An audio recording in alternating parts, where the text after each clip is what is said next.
Hello and welcome to yet another video. This is the 13th episode of the story in which Naruto is adopted at a young age. How far can he go if someone actually supports him? How will he influence the elemental nations? This story is from a writing bunny. Please support him, her. Please like and subscribe to show your support. Let's get the show started.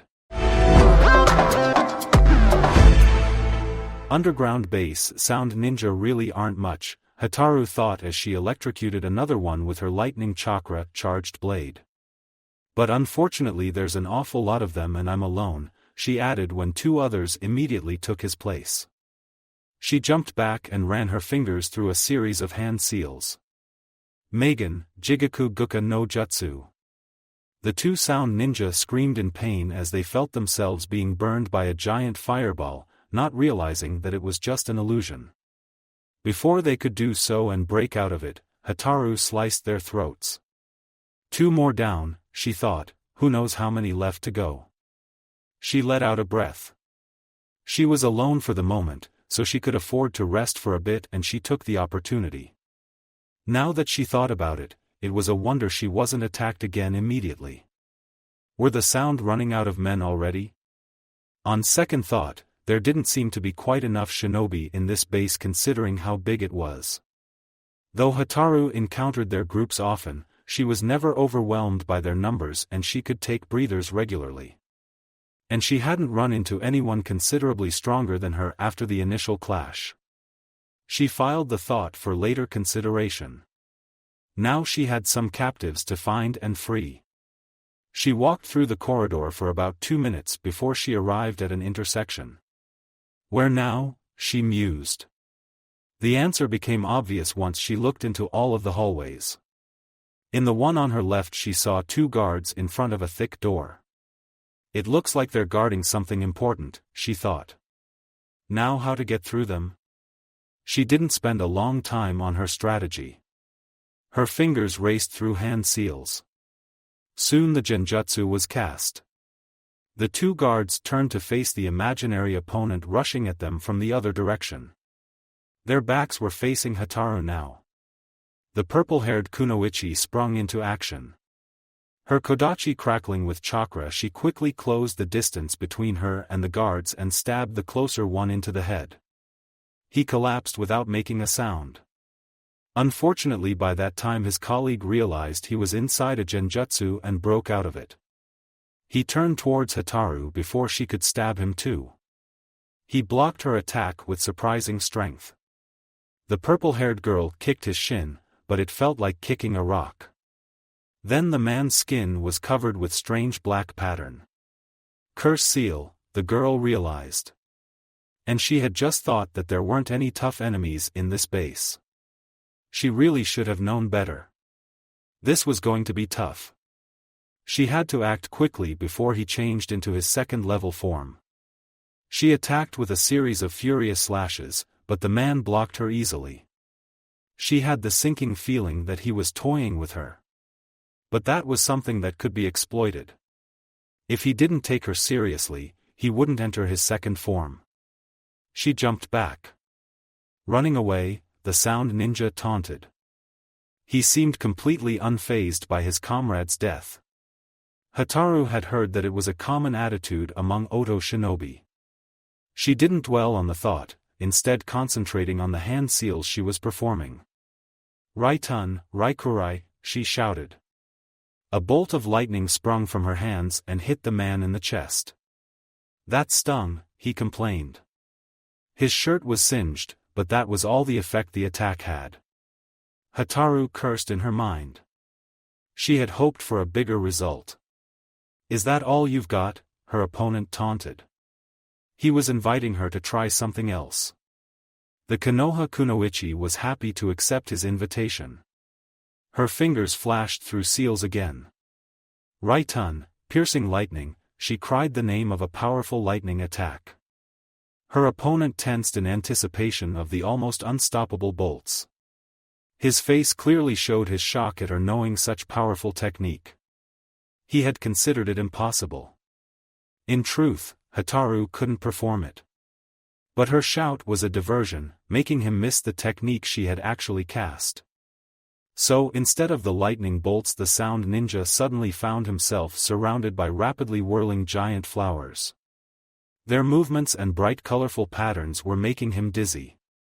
Before he could figure out what was going on, he felt a sharp pain in his neck. Hotaru had capitalized on his distraction and sliced his throat. He collapsed to the ground, the curse seal markings receding. The Konoha Kunoichi sighed in relief. That had been dangerous, but she prevailed. And now she was alone in front of the obviously important door. Now how should she get in? Command Center Tenzo cursed as his wood attack was transformed into purple crystal and turned against him. This is troublesome, he thought, followed by, now I sound like a Nara. But it really was troublesome. None of the attacks he had thrown at his opponent had connected, and there were already several instances when he had only narrowly avoided a fatal hit. Good thing she is tired and wounded, he thought. Otherwise I'd have been toast already. The question was what to do now. He could wait for her to tire out even more, but, he thought as he jumped out of the way of crystal spikes suddenly sprouting from the ground, he might not live long enough for the strategy to work.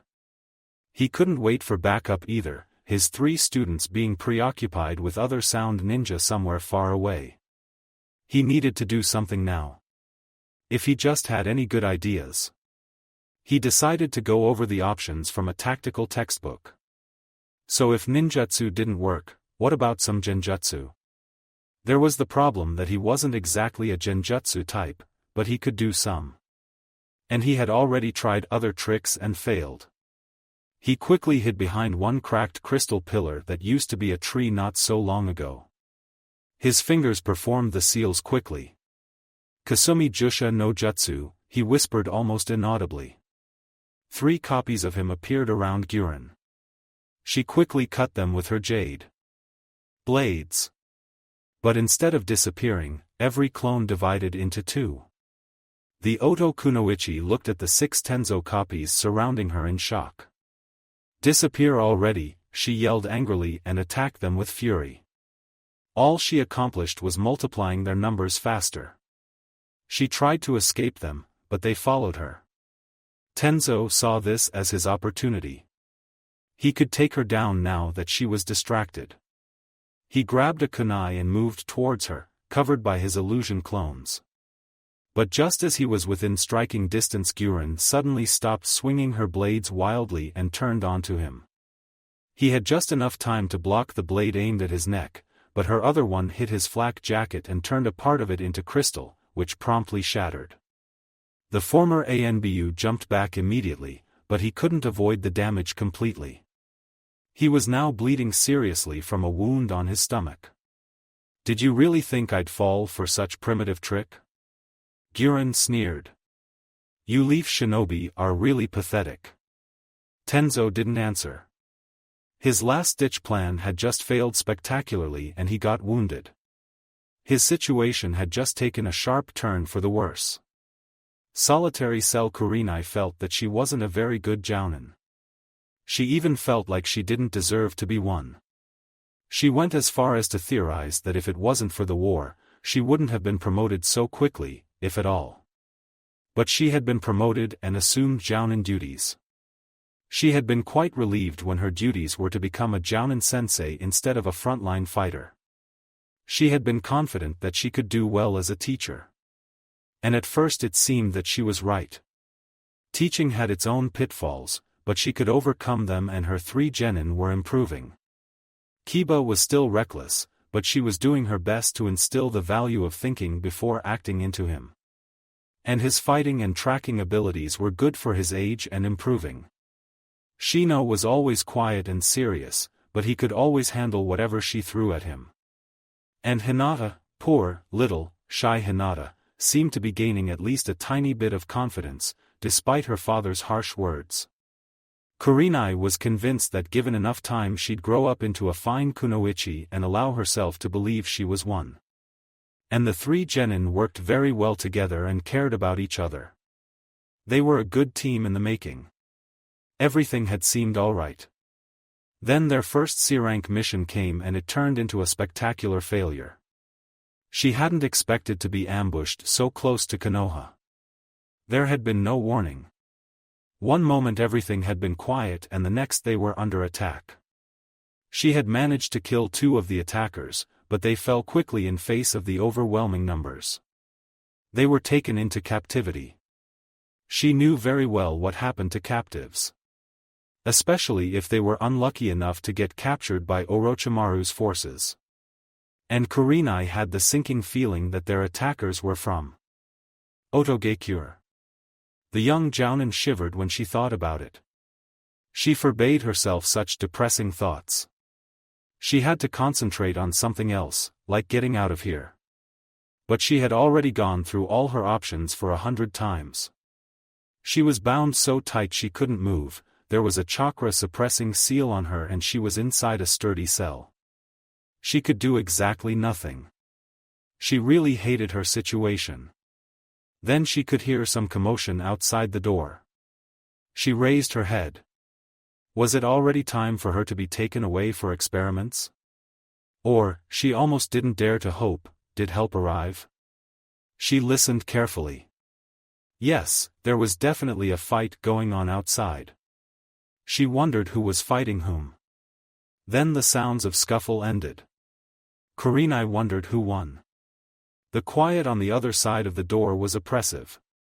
Then there was a loud explosion and the door fell inside. Her ears ringed and the cloud of dust raised by the explosion made her cough and her eyes tear. If she could just wipe them, but she was still tied. Then a figure stepped through the hole. Kurenai couldn't see much, just that it was female. Probably. The mysterious person walked towards her. "Yuhi Kurenai?" she asked. The Jounin blinked in surprise. Her captors wouldn't be so polite, would they? Then her teary eyes finally focused and she could see the newcomer's Hitayate. Konoha. So the rescue was here after all, unless this was some trick of her jailers. "You are Yuhi Kurenai, aren't you?" the girl asked. Kurenai nodded. There was no harm in it. "We're here for you," the girl said, loosening her bonds. Kurenai suppressed a grimace as blood rushed to her appendages. Then she was suddenly free. She rubbed her hands and feet that felt full of needles. "Can you walk?" her rescuer asked. "Yes, but they sealed my chakra," the Jounin replied. "Oh." The girl began searching for the seal, eventually discovering it on Kurenai's back. Then she pulled it off. Kurenai sighed in relief when she could feel her chakra again. "Thank you." "You're welcome," the purple-haired girl smiled. "Now let's get out of here." "We have to find my students first," the Jounin-sensei reminded her. "Do you know where they are?" Kurenai shook her head no. "Well, they weren't where I come through, so let's try this way," the younger Kunoichi pointed into one of the corridors. Kurenai just shrugged. "Why not?" Prison passageway. Hinata cursed her powerlessness. The jailer was carrying her away and there wasn't a thing she could do about it. She knew that their rescue was almost there, she could tell by the explosions earlier, but they weren't going to make it in time. Soon the door of the underground passage would close behind them, the passageway would collapse and their rescuers would be stopped. And then she'll be taken to who knows where, her eyes taken, and she'd be forced to bear children for her captors. And who knew what horrors awaited her teammates and sensei. And all of that because she was too weak. If she was more like Niji or Hanabi or any other shinobi, she could do something. But she was just poor little Hinata, the eternal failure. She felt tears surging into her eyes. She always knew that she wouldn't last long as a kunoichi, especially during wartime, but she didn't want to drag her comrades, her friends, down with her. But what could she do? She was bound so tightly she couldn't move. And even if she could move, she wasn't strong enough to defeat the man. It was hopeless. Soon the door would close behind them and then. No. She couldn't accept it. She just couldn't. She had to do something. So what if she was too weak to win this fight? She didn't have to. She only had to slow their captors down so the rescue could arrive in time. So what could she do? She was bound, but her chakra wasn't sealed. Their captors hadn't considered the genin dangerous enough even after Shino's stunt and sealed only Kurenai's chakra. But her chakra wouldn't do her much good when she couldn't perform hand seals. But she didn't need seals to perform juken. And the guy carrying her was dumb enough to hold her in one arm so that her bound hands were close to his belly. But her juken wouldn't be very effective if she couldn't see his tenketsu. And she needed hand seals to activate her byakugan. She sighed as she remembered how her father always activated his dojutsu with just a thought. But he was a strong warrior and she wasn't. But she couldn't give up. She was Hayashi's daughter, Niji's cousin and Hanabi's sister. At least a bit of their greatness should have rubbed off on her. So could she perhaps activate her byakugan seallessly? Well, one way to find out. Hinata took a deep breath and concentrated. It was hard. Her chakra didn't want to move according to her wishes without the aid of hand seals. But it wasn't unresponsive either. With a bit more concentration, she could force chakra into her eyes. It just wasn't very effective. She concentrated harder and then suddenly the world became brighter and her field of vision expanded. Byakugan, she whispered in relief. What? The man carrying her jerked, realizing that something was wrong. But it was already too late for him. Hinata could see his tenketsu clearly. Just a little twist of her fingers, a little blast of chakra and the first one was closed. The second one followed almost immediately. The man screamed and dropped her. As she fell, she closed 3 more tenketsu in his left thigh. His leg gave out. He collapsed on the ground next to the Hyuga girl. Hinata's byakugan deactivated on its own as she hit the ground. She had wasted too much chakra activating it and now she was spent. But she was happy. She had slowed them down. She had actually accomplished something. What's going on? The man carrying Kiba asked. That bitch. Hinata's jailer hissed through clenched teeth, pushing himself into sitting position. She attacked me. He pulled out a kunai. The young Hyuga froze in fear. Was he going to kill her now? She didn't want to die. But if her sacrifice helped her teammates, then she had no regrets. Pick her up and go, Kiba's captor commanded. I can't, the downed man pointed at his unresponsive leg. You're useless, Kiba's captor scoffed before walking to her and picking her up with one arm. The shift in his grip gave Kiba the opportunity to bite him and the young Inuzuka took it. Unfortunately even his teeth couldn't pierce the armor. But it served to annoy the man. Let go, he shouted angrily and shook his captive. Kiba held on fast. Hurry, the man holding Shino shouted. They're almost here. As if to prove his words, the door at the end of the hallway were blown into smithereens. Command center. The floor was completely covered in crystal shards and wooden splinters, sometimes accompanied by bigger pieces of debris. It was no wonder considering what battle was taking place here and how long it has been going on. But it was going to end soon, of that Guran was sure. She was breathing hard, low on chakra and bleeding from several shallow wounds, but her opponent was even worse of. The Konoha Jounin was barely standing now, his current state caused partially by exhaustion and partially by blood loss from the numerous cuts and stabs on his body. Yet he looked at her defiantly, determined to fight her until his last breath. Guran would be perfectly happy to oblige, but she thought that Orochimaru would rather have him alive than dead. That prevented her from using some of her more dangerous jutsu, but she had plenty others at her disposal. She clasped her hands together and ran her fingers through a sequence of seals. Shuton, Amethyst Prison, she called. Tenzo jumped out of the way clumsily. His left leg didn't respond as it should, thanks to a deep wound below his knee. He managed to avoid most of the attack, only his leg getting caught in the crystal. It was a very unfavorable position to be in, but he refused to give up. He raised his hands to cast one last jutsu, hoping beyond hope that this time he'd actually hit the Oda woman. Guran just scoffed seeing his futile attempt. She was going to show him that the battle was already over. But just as she was about to move, she realized that she couldn't. There was a tree behind her, binding her with its branches. That was good, she thought. I didn't even feel him cast the technique. But this changes nothing. Tenzo had almost caught her in something similar before, so now she knew how to deal with it. She concentrated on turning the wood into crystal. But nothing happened. Guran frowned. If she couldn't crystallize the tree and shatter it, she'd be completely open to all sorts of attacks. But why didn't her powers work on this one when they had worked on all the previous ones? And then it hit her. Genjutsu. She couldn't crystallize the tree because it wasn't really there. Kai, she shouted. Dispelling genjutsu. Without the use of the proper hand seal was hard, but Guran was a good ninja and she managed. The tree binding her disappeared. She moved, but not fast enough. The kunai pierced her chest, but fortunately it missed her heart. She stumbled away, turning to face her attacker.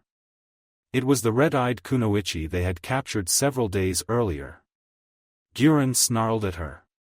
That was all she had the time to do before she sensed an attack coming from behind. She quickly created a crystal shield on her back. The lightning-charged blade slammed into it. And shattered it. Her shuton was a variant of the earth release and shared its weakness against lightning. Guran cursed as she acquired another serious wound. She quickly switched her place with a boulder and assessed her situation. It wasn't good. She was now facing 3 opponents. Tenzo had freed his leg from the prison, 2 of them were jounin, she was wounded, tired and losing blood fast. As much as she hated the thought of giving up, she knew that it was the time to quit. Orochimaru-sama wasn't going to be happy, but as long as he got the Hyuga, he shouldn't be too angry at her. Prison block main door. Naruto slammed the Rasengan into the door. He expected it to give way quickly, but it wasn't to be. What are these things made of, he thought as the sphere of chakra slowly drilled into the hard metal. He was going through, but it was taking too long and too much chakra. By this rate he was going to be seriously tired before he broke through and there was a battle awaiting him on the other side. But there was nothing he could do about it. He could just maintain the jutsu and hope that he'd be able to deal with whoever was on the other side.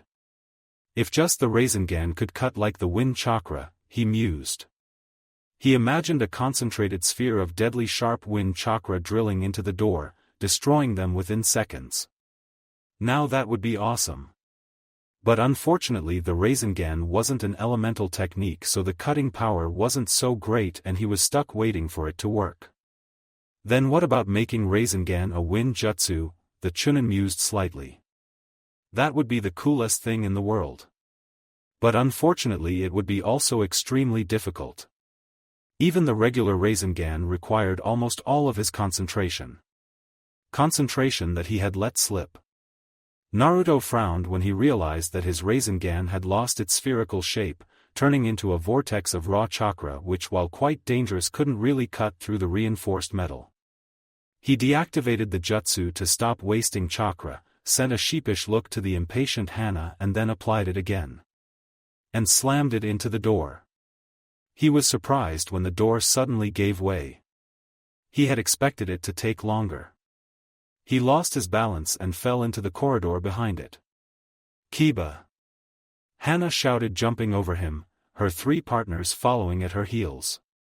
One of them stepped on Naruto's head. Mind your feet, the boy growled, springing to his feet. Nobody listened to him. The 4 Inazukas were too busy charging at their enemies. The one sitting on the ground turned around and lifted his kunai, but he was trampled to the ground without even slowing them down. The one holding Kiba reacted by throwing the boy into Hana's path. The kunoichi stopped her attack and caught him. Kiba, she shouted again. "Sister," the boy replied. The shout let her know exactly how scared he had been and how relieved he was to see her. His erstwhile captor used the moment of distraction to attack. Meanwhile Naruto got to his feet and raced after Hana. He finished off the man on the ground who had been about to throw his kunai at her unprotected back. Then he knelt to free the young Hyuga girl when he noticed the other man leaping at Hana. It seemed that the dog mistress didn't notice it. He stood up again and grabbed a kunai to throw at the man, but he could already see that he wasn't going to make it in time. Fortunately the Himura triplets were always on guard. Even as the man charged, two of them sprang at him and the third one pushed the distracted Inuzuka siblings to the ground. It cost him. His two brothers were unable to stop the attacker completely and his kunai cut into the dog's coat. The animal howled in pain. "You bastard!" Hana yelled. She was now completely focused on destroying the enemy. She dropped Kiba to the ground, which caused the younger Inuzuka to yelp in pain, and charged the attacker. "Stop it or I'll kill him," the guy holding Shino captive shouted, pressing a kunai to the Aburame's throat. Hana didn't seem to even notice him, she was too focused on the man who had hurt her brother and her dog. And the Sound Ninja's muscles tensed in a way suggesting that he was about to make good on his threat and slice Shino's throat. Naruto realized that he was the only one who could do anything about the situation and he was too far away. It didn't look good, but there was something he could try. He brought his hands together in a seal. He hoped that the man wouldn't notice, being too focused on Hana, and silently activated the technique. Whenever he used shadow clones, they usually appeared next to him. But when he created a lot of them, some appeared pretty far away. Shino's captor was just within range. So could he will one clone into existence within his reach? He almost sighed with relief when it actually worked. A clone appeared right behind the man without him being any wiser. He did notice the sound of a sword being drawn and turned to look around. In the next moment a wind-charged blade sliced off the arm holding the kunai. The man just blinked in surprise as if he couldn't believe what did just happen. Before he could come to terms with it, the clone sliced off his head. The decapitated torso collapsed to the ground, dropping Shino to the ground painfully. The genin didn't even twitch. Naruto quickly assessed the situation. Hana was fighting the last remaining Sound Shinobi and was holding her own. The three genin were lying on the ground. Naruto quickly sliced through Hinata's and Kiba's bonds. His clone did the same thing for Shino. "He's out cold," the clone announced. "What's wrong with him?" the original Naruto inquired. "I don't know," the clone shrugged. "They injected him with something," the Hyuga Kunoichi supplied. "He tried to get out of the cell," Kiba elaborated, "so they knocked him out so he won't use his bugs again. Then he should wake up on his own," Naruto speculated, trying to sound reassuring to the genin. "Where is Akamaru?" the young Inuzuka wanted to know. "Outside," the Chunin answered. "A puppy shouldn't be in battle. And you shouldn't too. Let's get you out of here." "But sister can take care of herself," Naruto interrupted him. "Now get up and get going." As soon as he said it they were hit by a wave of tainted chakra. Naruto turned around to see that Hana's opponent had turned into something resembling a bald gorilla with claws and antlers and the older Inuzuka was lying on the ground, bleeding from 3 gashes in her side. "I jinxed it," was his first thought when he saw the level 2 curse seal in action.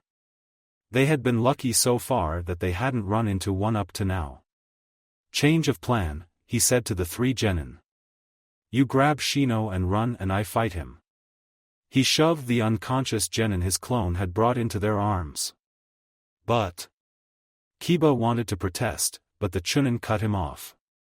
"You just get underfoot. So scram."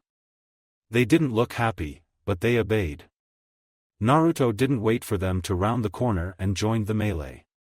Hana was on her feet again, but the monster was pushing her back with overwhelming strength. Yet the cursed seal beast lacked finesse. It just attacked recklessly with its claws and antlers. The kunoichi could see plenty of openings she could take if her wounds weren't slowing her down so much. This way only her uninjured dogs could try to grab its legs and fail to find purchase on its smooth, rock-hard skin. Naruto saw all of that. He also noticed that the man seemed to be fully focused on the Inuzuka. He took advantage of that. He quickly switched with the corpse of Shino's captor. The sound ninja didn't notice a thing even when Naruto charged at him with his sword drawn. The wind-sharpened blade sliced through his iron skin and the muscle underneath. And that was all it did. The cursed seal granted the man increased resilience and regenerative ability. The wound was already closing as he turned to deal with the new annoyance. Naruto cursed as he ducked under his claw swipe.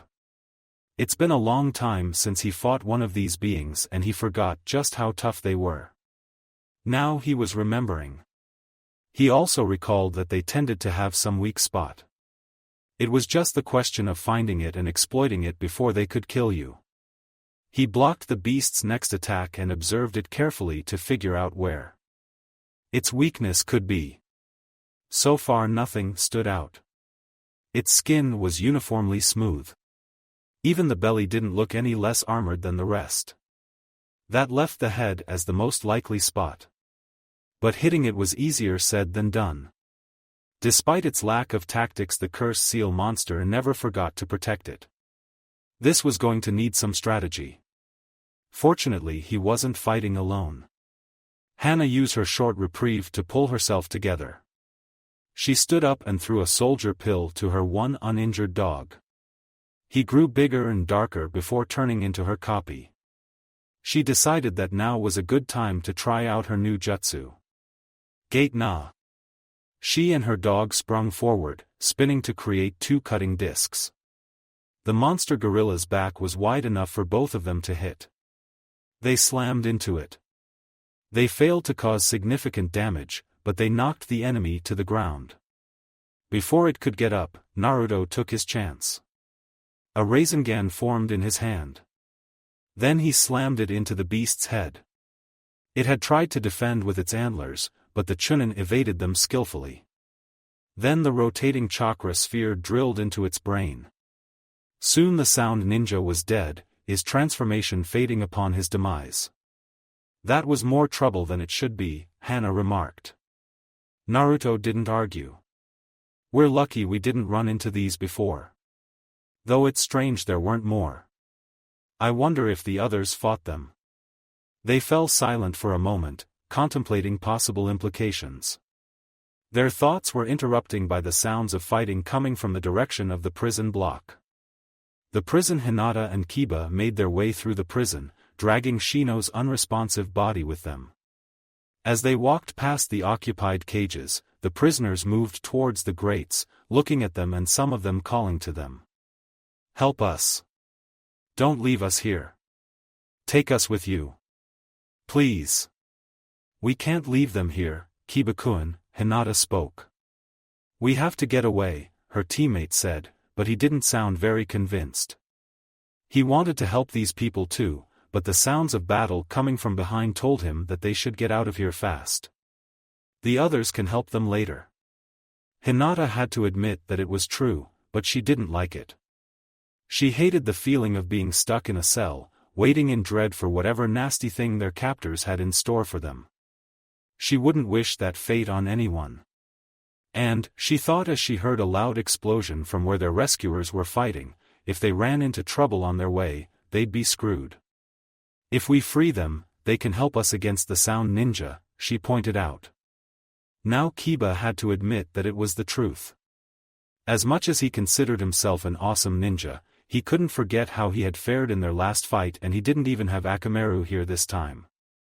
You're right, he said. There are the keys, he pointed at the far end of the corridor. Then he ran over there and picked the heavy keyrings. He threw one to Hinata and then they started unlocking the cells. I'm free. Thank you. Thank you. I'm getting out of here. If I bring you to Orochimaru-sama, I'll get back in his good graces. What? Hinata exclaimed, shocked at the last statement. Before she could do anything else, she was hit in the head so hard she saw stars. She fell to the ground. Hinata! Kiba shouted. What are you doing, you bastard? What does it look like? The man replied, grabbing the dazed Kunoichi by her hair. Let her go, the Inuzuka demanded. No. We just saved you. The genin tried to appeal at the man's conscience, but it turned out he had none. Your mistake, he shrugged. I'm going to kill you. Kiba screamed. Shikyaku no Jutsu. His nails hardened into claws and his face became feral. Tsuga. He jumped and started the signature jutsu of the Inuzuka clan.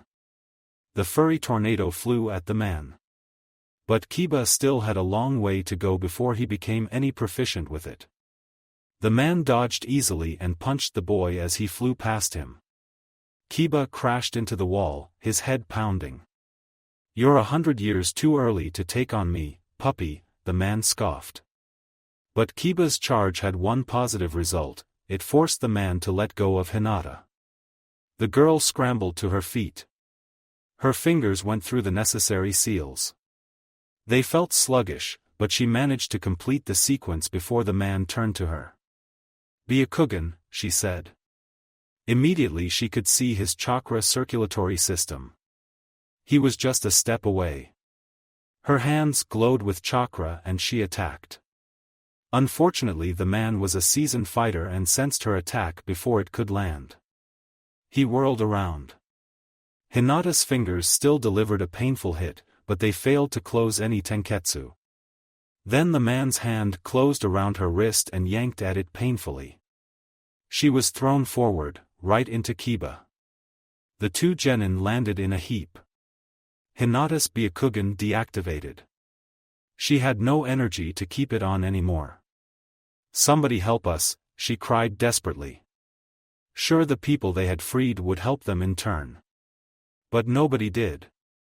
They were too busy taking care of their own hides. Most of them had already run away. One walked over to the two genin. There's 3 brats and 2 of us, he observed. That's more than enough for us to get back into Orochimaru's good graces. Bastards, Kiba growled. He was ignored. He hated being considered insignificant. But what could he do? His strongest attack had already proven ineffective. But lying down wasn't something he wanted to do in this situation. He was an Inuzuka, a genin of Konoha, and he wasn't going to accept his fate lying down. So he abandoned all strategy and attacked blindly. It went about as well as could be expected. The man kicked him in the stomach mid-jump, sending him flying into the closest wall. The Inuzuka boy slumped down. Kiba! Hinata shrieked. Seeing her teammate's fate made something in her snap. She charged blindly too, yelling furiously. Somehow, she still mustered enough chakra for a Juken strike.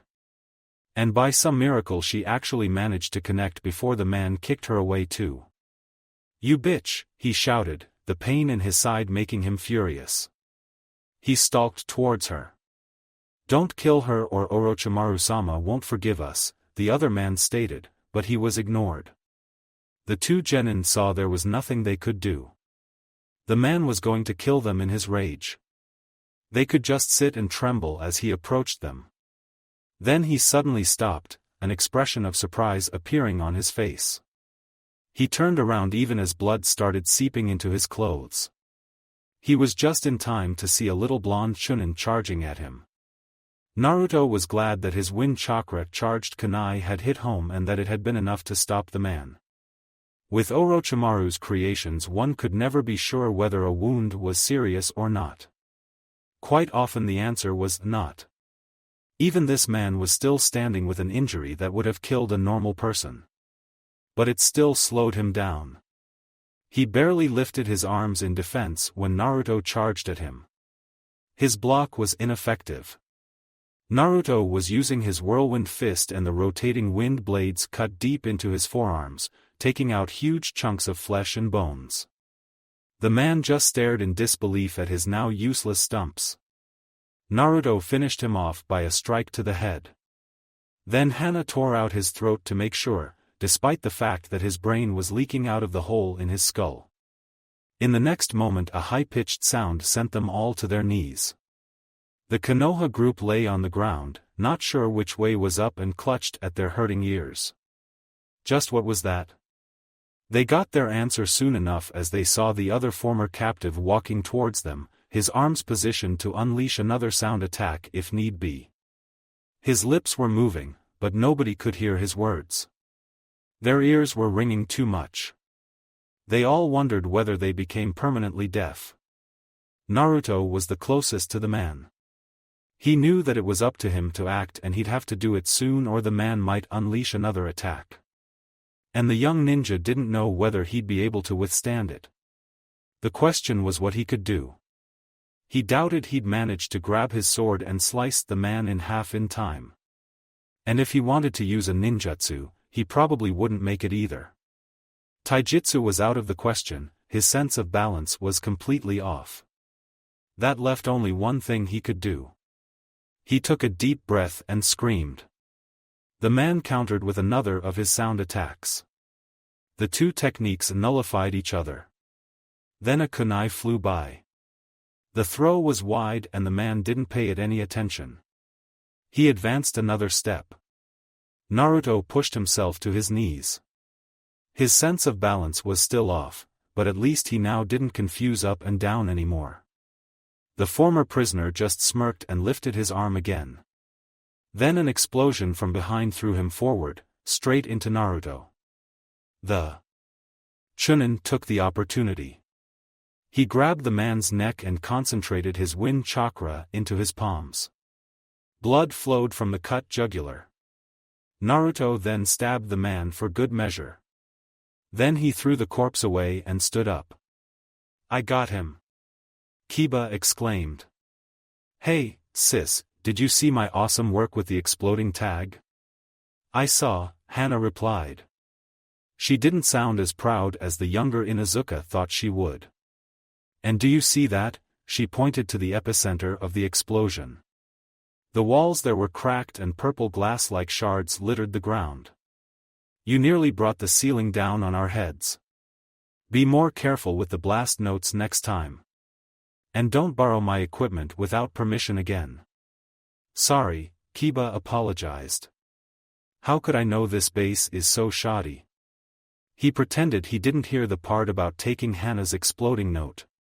"Stop it," Naruto interjected. "We have to get out of here before it collapses and we end up stuck here." Nobody protested. They grabbed the unconscious Shino and headed out. Escape Tunnel Guran was breathing heavily when she finally reached the passageway leading out of the base. This day had been a huge fiasco. But as long as she could deliver the Hyuga and her teammates to Orochimaru-sama, the fallout wouldn't be so bad. But as she walked through the hallway, she realized that it wasn't going to be. The men she had tasked with transporting the captives lay dead on the ground. So the Konoha ninja had found them before they could collapse the tunnel behind them. This wasn't good.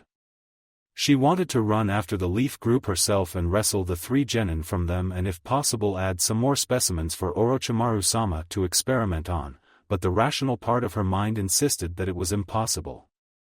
She was at the verge of collapse due both to exhaustion and blood loss.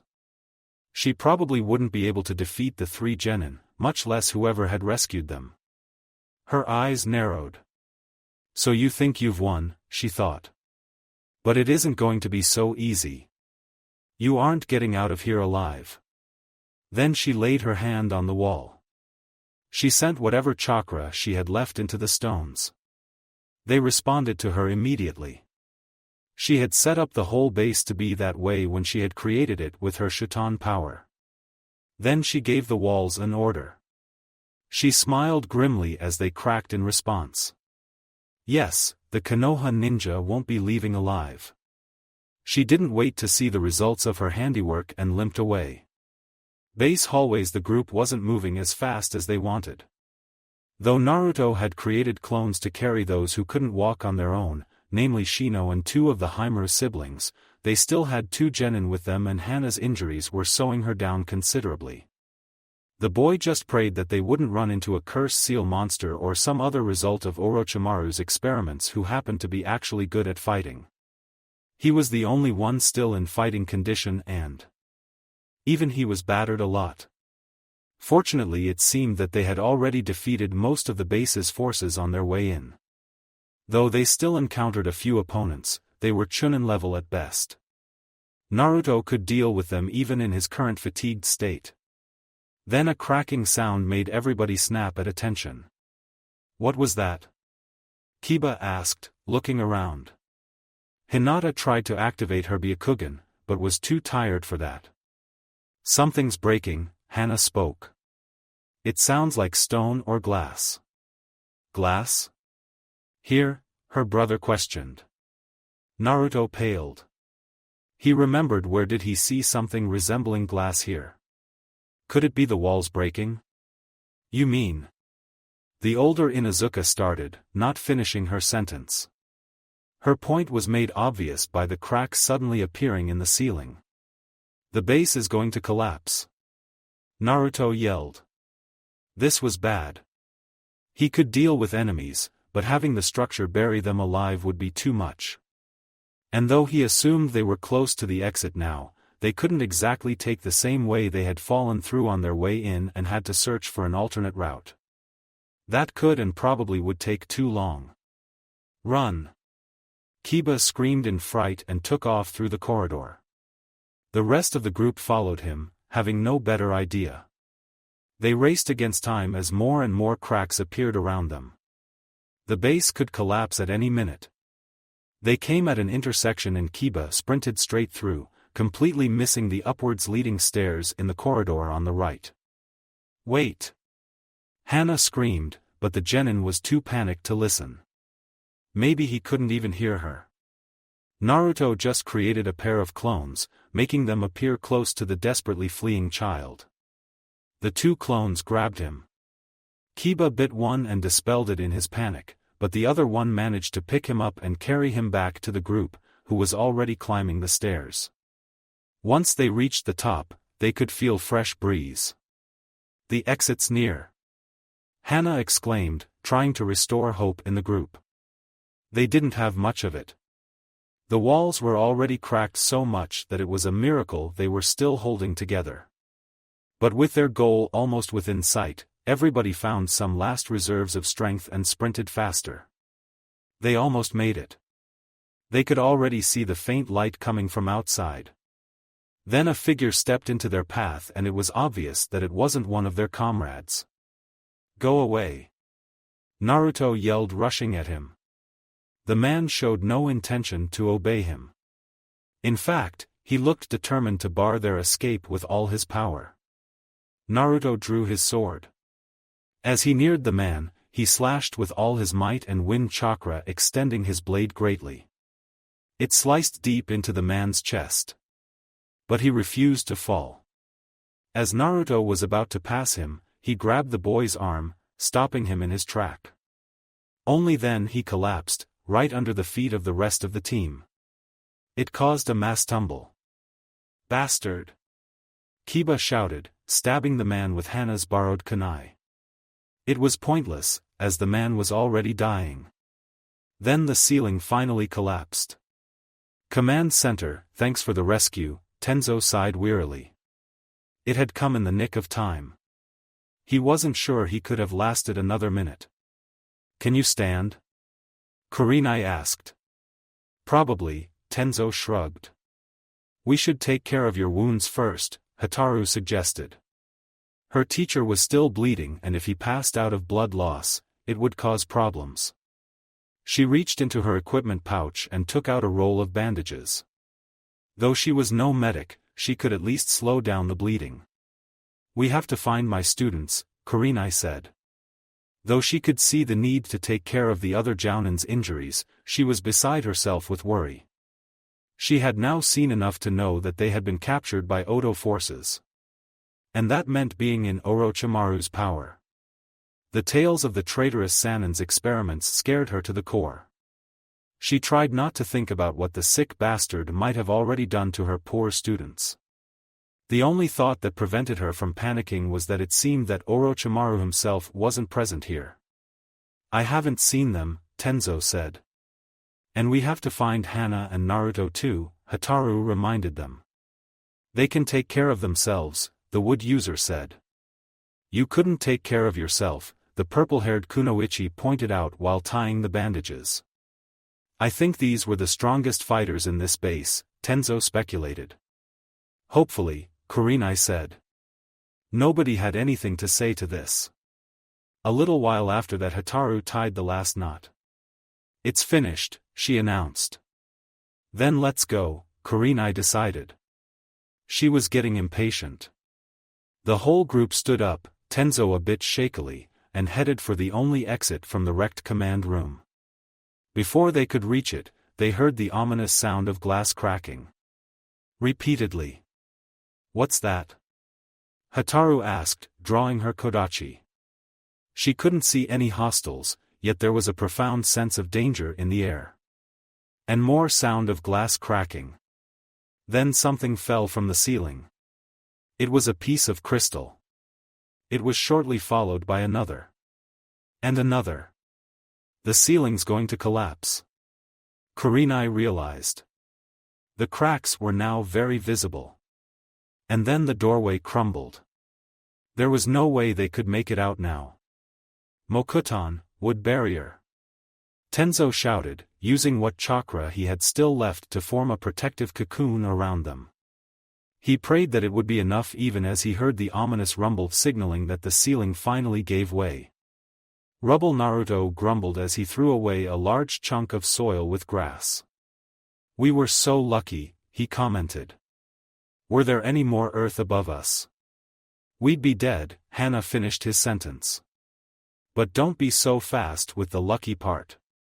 My wounds opened again and we have to dig up Haimaru and Shino and Hinata. Kiba was sitting next to Hana. Coughing and trying to get the dust out of his eyes. I know, Naruto sighed and summoned chakra to create 4 Kage Bunshin. They immediately started removing the soil. They found Hinata first. The girl had her eyes closed and a bump was forming on her head. Hinata. Kiba cried worriedly. The girl didn't respond. Hana checked her over. She's going to be all right, she concluded. She's just knocked out. Kiba sighed with relief and began hovering over his teammate. One of the Haimaru dogs was next. They found him because he was trying to dig himself up and disturbing the soil above him. The moment Hana and Naruto's clones removed the dirt, he climbed up on his own.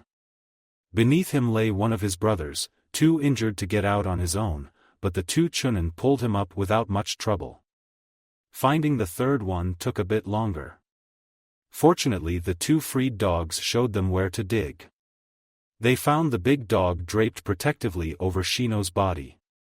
They both seemed so still that for a moment the rescuers doubted whether they were still alive.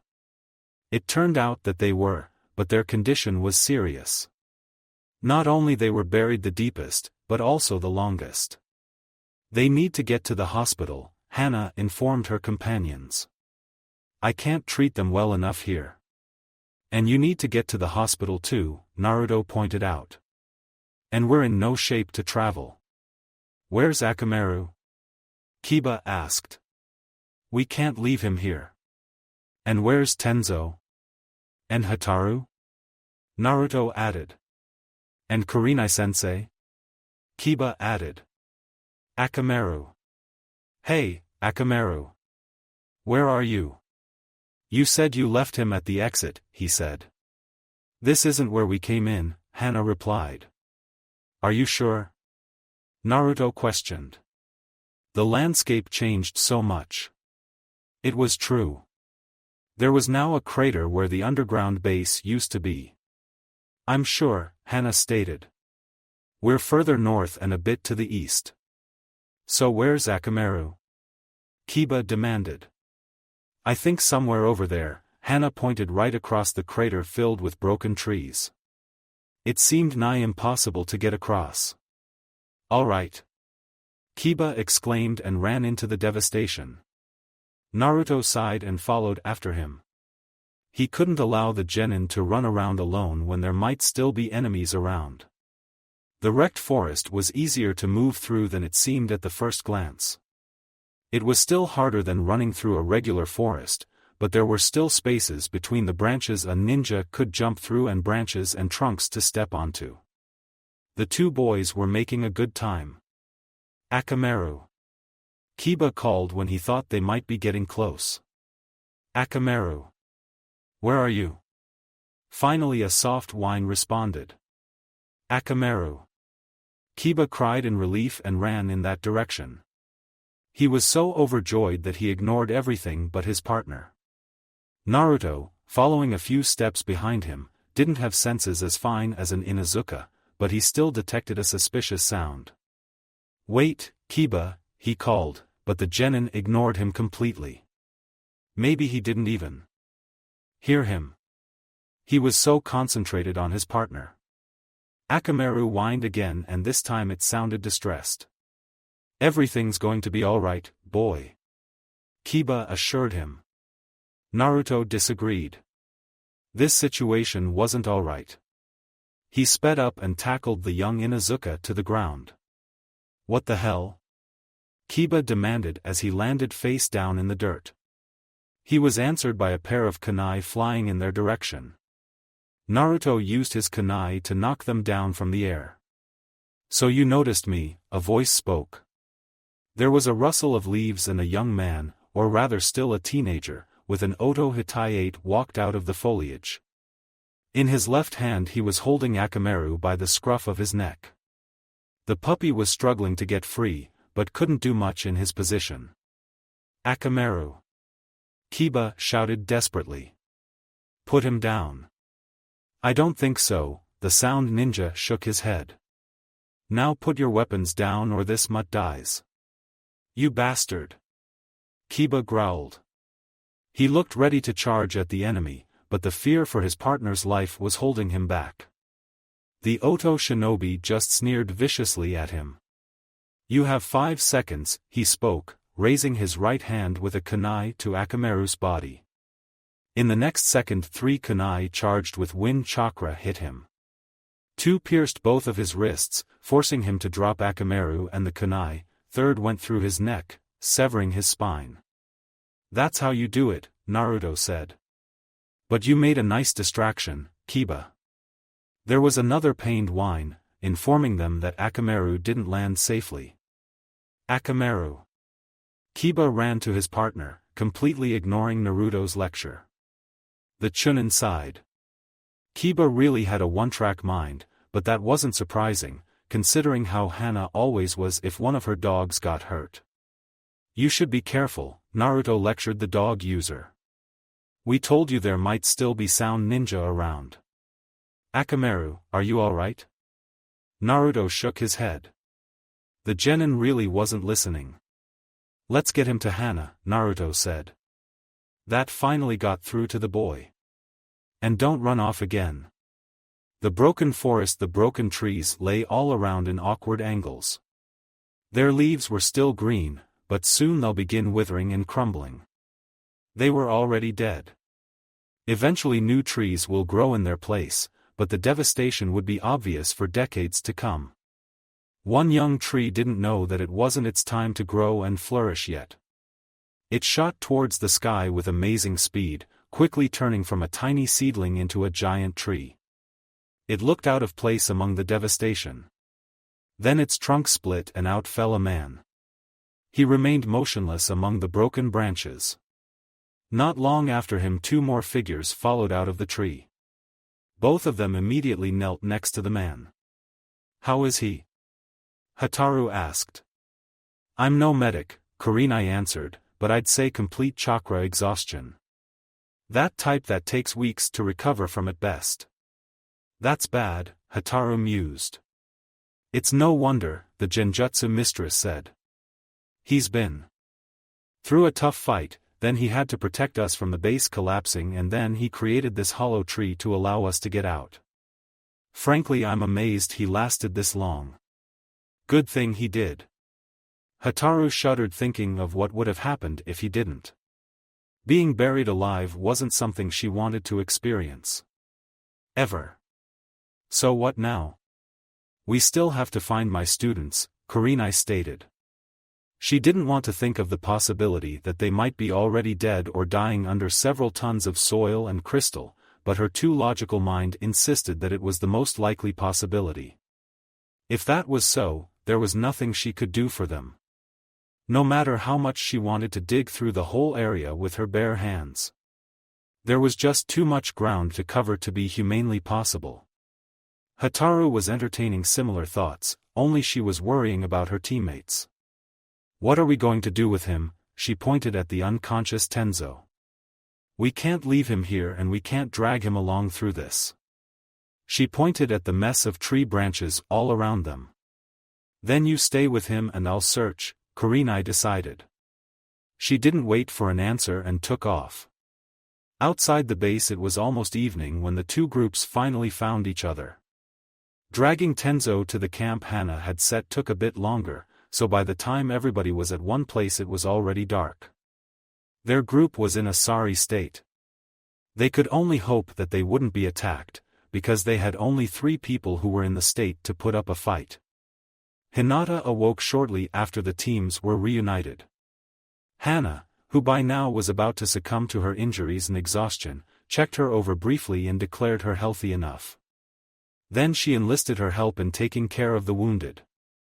But with their injuries already treated, there was little to do besides sit and watch for some change in their condition.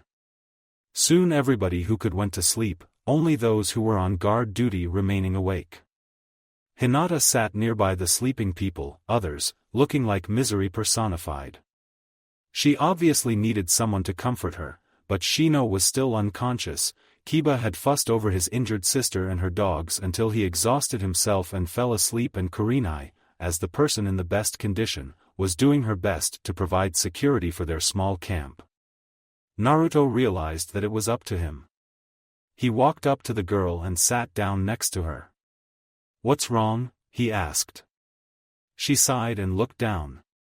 For a moment it seemed she wouldn't answer, but then she spoke. "I'm sorry I messed up," Hinata said, looking like a kicked puppy. Kurenai-sensei had tried to cheer her up earlier, but it had little effect. "What do you mean?" the boy inquired. "I told Kiba to release the prisoners. You just wanted to help." "It was naive of me," Hinata said, her eyes downcast. "I really thought they'd be grateful to us." "Don't feel so down about it," Naruto advised her. It was a logical assumption. But Orochimaru's people are fanatics. Logic doesn't apply to them. I should have known. I've heard about that, but... She trailed off. "It's one thing to hear about it and another to live through it," Naruto said. "Some things are hard to believe until you see them with your own eyes." "I nearly got us killed," Hinata said. "That happens to everyone," Naruto said. "You survived, so you can learn from the experience." The girl nodded, but she didn't look convinced. "I failed our first C rank," she said after a moment of silence. "Father is going to be so disappointed." "What do you mean, you failed the mission?" Naruto questioned. "It was a trap from the beginning. It was impossible to complete. And there were 4 of you, 5 if you count Akamaru. Every one of them could have noticed the trap but didn't. Don't take responsibility for everything that happened. If I just used my Byakugan, I could have spotted the trap. As I said, there were 4 others who could have spotted the trap. Don't blame yourself. And even if you did spot the trap, then what? Weren't there too many enemies for you to defeat? We could have avoided them." "Maybe, maybe not," Naruto shrugged. "I should have been better." Hinata was still depressed. "You did well," Naruto tried to cheer her up. "You downed that one man so they couldn't carry you away before I got to you. I still feel it wasn't enough. I should have been able to take him down. I'm a Hyuga. The main family. I'm supposed to be strong. To complete all missions without trouble. It doesn't work that way, Naruto said. Unpredictable stuff happens all the time. Do you want to hear about how I messed up on my first C rank? Hinata looked a bit interested, so he told her. The girl listened attentively. She made a horrified gasp when he got to the part where he fell off the cliff.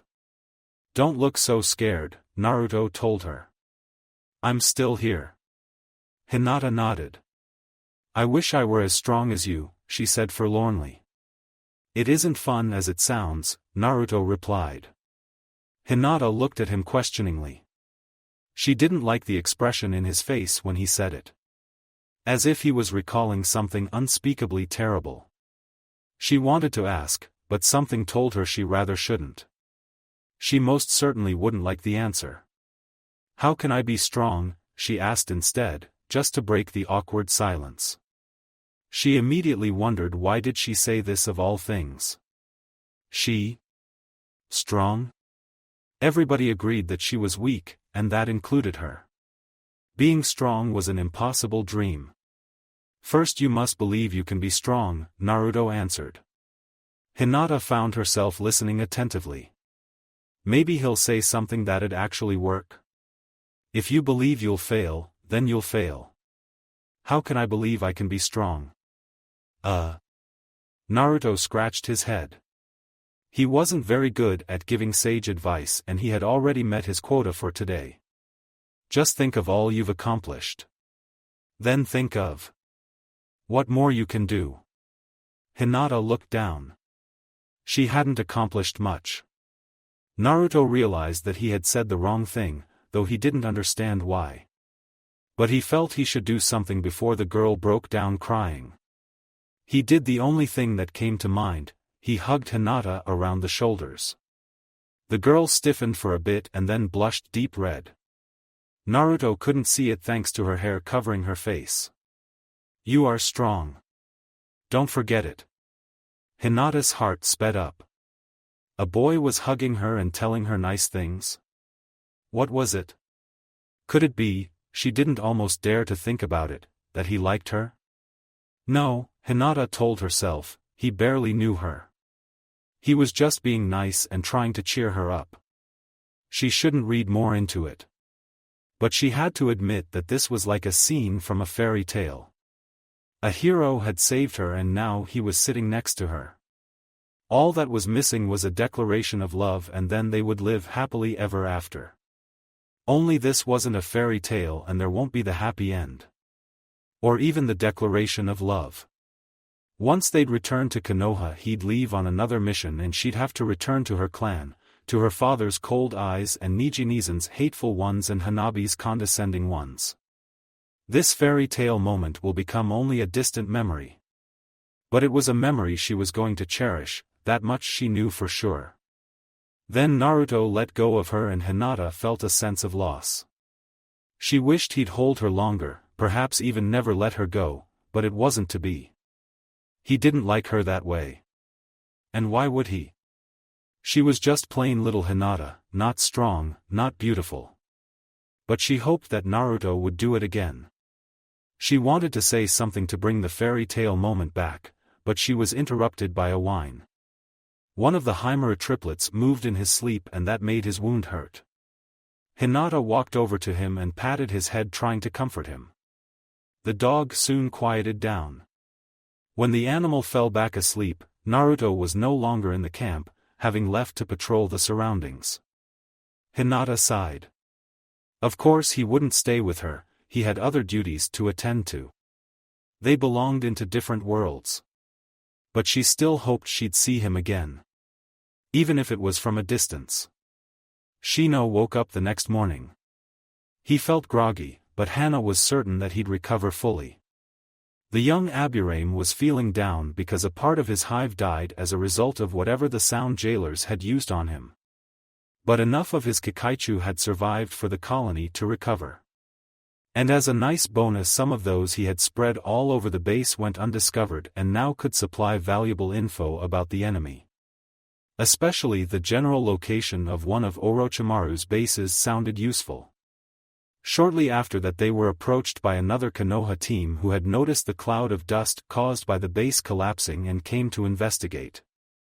That helped the teams solve the problem how to get back to Konoha when they had so many wounded. Everybody was grateful for it. This nightmare of a mission was finally over. Training grounds. Ever since the idea had first occurred to Naruto in the underground base, it refused to leave his mind. What if he could make the Rasengan using wind elemental chakra? The possibilities were just too awesome not to try. He knew it wasn't going to be easy, but he never let things like this deter him. So once he found a quiet while for himself, he headed for the training grounds, ready to begin experimenting. He decided to begin just like he had with the original jutsu. For that purpose he brought a set of water balloons. He didn't bring any rubber ones, he figured he wouldn't be moving beyond step 1 today. He picked one and concentrated wind chakra in his palm. Pop! The water poured out of the broken balloon. Naruto blinked. That had been fast. He hadn't even begun spinning. Then he smacked himself in the forehead, cursing his own stupidity. Of course the balloon would pop. Wind chakra cut it. That meant that the water balloons were completely useless for the training. He really should have realized that earlier. It would have spared him the time and money wasted gathering them. He threw one of the balloons away in annoyance. It smashed against a tree with a satisfying splash. Naruto sighed. So much for the balloons. So what was he supposed to do now? Nothing smart occurred to him, so he decided to proceed as if he was using the balloons, only without them. That made perfect sense to him. He extended his arm, palm upwards, and gathered wind chakra. Then he began spinning it. He couldn't see what he was doing. But there was one way to find out. He slammed his palm into the trunk of a nearby tree. Then he examined the result. There were cuts in the bark and they were shaped like a spiral. But they weren't deep and there weren't many of them. It reminded Naruto of some of his earliest attempts to learn the Rasengan. But well, it wasn't like he had expected immediate results. With that thought he resumed his training in earnest. Konoha. The members of Team Tenzo were enjoying their third week of quiet stay in Konoha when they received the order to move out and head towards a base in northern Fire Country. That was a pretty normal situation. The only problem was that Tenzo was still recovering from his near-complete chakra exhaustion and couldn't go with them. But it wasn't the first time they had to undertake a mission without their sensei, so they just packed their gear and set on the way. What wasn't so normal was that halfway there they were met by Jiraiya. "Hey, brat," the Toad Sage greeted before turning his attention to the two kunoichi, which he began ogling shamelessly. Especially Hataru. "And beautiful ladies." "Pervert," Naruto scoffed. Jiraiya shot him a dirty look. "Don't speak ill of me in front of the ladies." "You really are a pervert," Hataru said. "I'm not a pervert," Jiraiya corrected. "I'm a super pervert." "And you admit it in front of the girls?" Naruto questioned. "Is this really one of Konoha's strongest ninja?" Hana questioned, while her dogs growled dangerously. "I'm afraid so," Naruto sighed. "Anyway, what are you doing here?" the boy asked before Jiraiya could say something. "I was just passing by, so I decided to visit you before the offensive starts." "An offensive?" Naruto sounded excited. His teammates weren't as enthusiastic, but even they couldn't keep calm upon hearing the news. "Good. This war has been going nowhere for too long. Finally we're going to kick them out of the Fire Country." His teammates didn't seem quite so happy. "Let's hope we're going to kick them and not the other way around," Hataru muttered darkly. "Why now?" Hana inquired, once more showing she was the most level-headed out of the whole team. "Usually. Remember how you saved Kurenai's team a while back? Everybody nodded. Well, it turned out that the failure of Kyomo's latest attempt to obtain the Byakugan and the death of several important shinobi of theirs made some people in Kyomo question the Reikage's competence. And they also had a falling out with Orochimaru and the Hidden Sound. So now the Reikage is a bit preoccupied with internal opposition and doesn't pay so much attention to the war. They're just holding positions now. So we're attacking Kyomo? Naruto asked. It sounded like the logical option, but they weren't heading towards Lightning Country. No, Jiraiya shook his head. If we did that, the Kyomo factions would quickly set aside their differences and rejoin the war with vigor. They might even make up with Orochimaru. So we'll just leave them to their internal struggles and attack elsewhere. Where? IWA? AIM? I don't know whether you've heard about it, but there is something strange going on in Rain Country, Jiraiya informed them. Naruto just shook his head. Hana looked thoughtful. I might have heard some rumors, but I don't really know anything. Nobody really knows what's going on, the Sannin explained. Just that AIM decided to pull out of the war. That's tough, considering their location, Hataru commented. AIM was right between three of the warring countries. It is, Jiraiya agreed. And of course IWA wasn't happy about it. I can imagine that, Hana muttered. They sent an envoy to tell the leader of Hidden Rain to straighten his act, but the whole group never came back. That had to piss off IWA even more, Naruto commented. He couldn't imagine that Hokage would just let it slide. It did, Jiraiya confirmed with a nod. But they couldn't do much about it. Odd things happen in Rain Country. IWA can't send their troops through there freely anymore. Too many of them are never heard from again. Even we and Sunna have lost shinobi there under mysterious circumstances. So we'll attack there? Naruto asked, now sounding more worried than excited. Rain Country sounded scary. No, the Toad Sage shook his head. Our target is elsewhere. Iwa's base in Northern River Country. This is where they support their operations in Fire and Wind countries from. If it falls, they won't be able to rebuild it and the war moves away from our territories. That sounds simple, Naruto remarked. So experience is telling me that it isn't going to be. Tiny, Hana said ominously, you shouldn't say such things. Now it's going to be a nightmare. Nobody disagreed. Konoha's base, the fortress, was bustling with life. That was Naruto's first impression upon arriving at the stronghold where the allied forces of Konoha and Sunna were gathering before the attack on the IWA base. Everybody was busy checking their equipment, getting in some last-minute training and catching up with friends they haven't seen in a while and might not see again once the battle starts. Even Team Tenzo was looking around for any sign of somebody familiar. Naruto was the first one to spot a friend. Anko! Naruto exclaimed when he recognized a familiar face in the crowd. The purple-haired woman turned to him. Brat, she exclaimed. Where have you been? It's been so long since I last saw you. You didn't even congratulate me on making full jounin. You made full jounin? Naruto was surprised. Congratulations. When did it happen? Almost half a year ago, Anko answered. I can't believe you actually made it, the Chunin shook his head. It must be the lowered standards for wartime promotions. Watch it. Anko scowled. I'm sorry. It's great that you're a jounin, the boy apologized hastily. Yeah, I thought it was going to be great, Anko grimaced. What's wrong? This is wrong, the woman pointed behind her. Only then Naruto noticed that there were 3 children trailing behind her. As soon as I made jounin, I got saddled with them. So you're a jounin sensei now? Naruto just had to ask because even seeing it he had trouble believing it.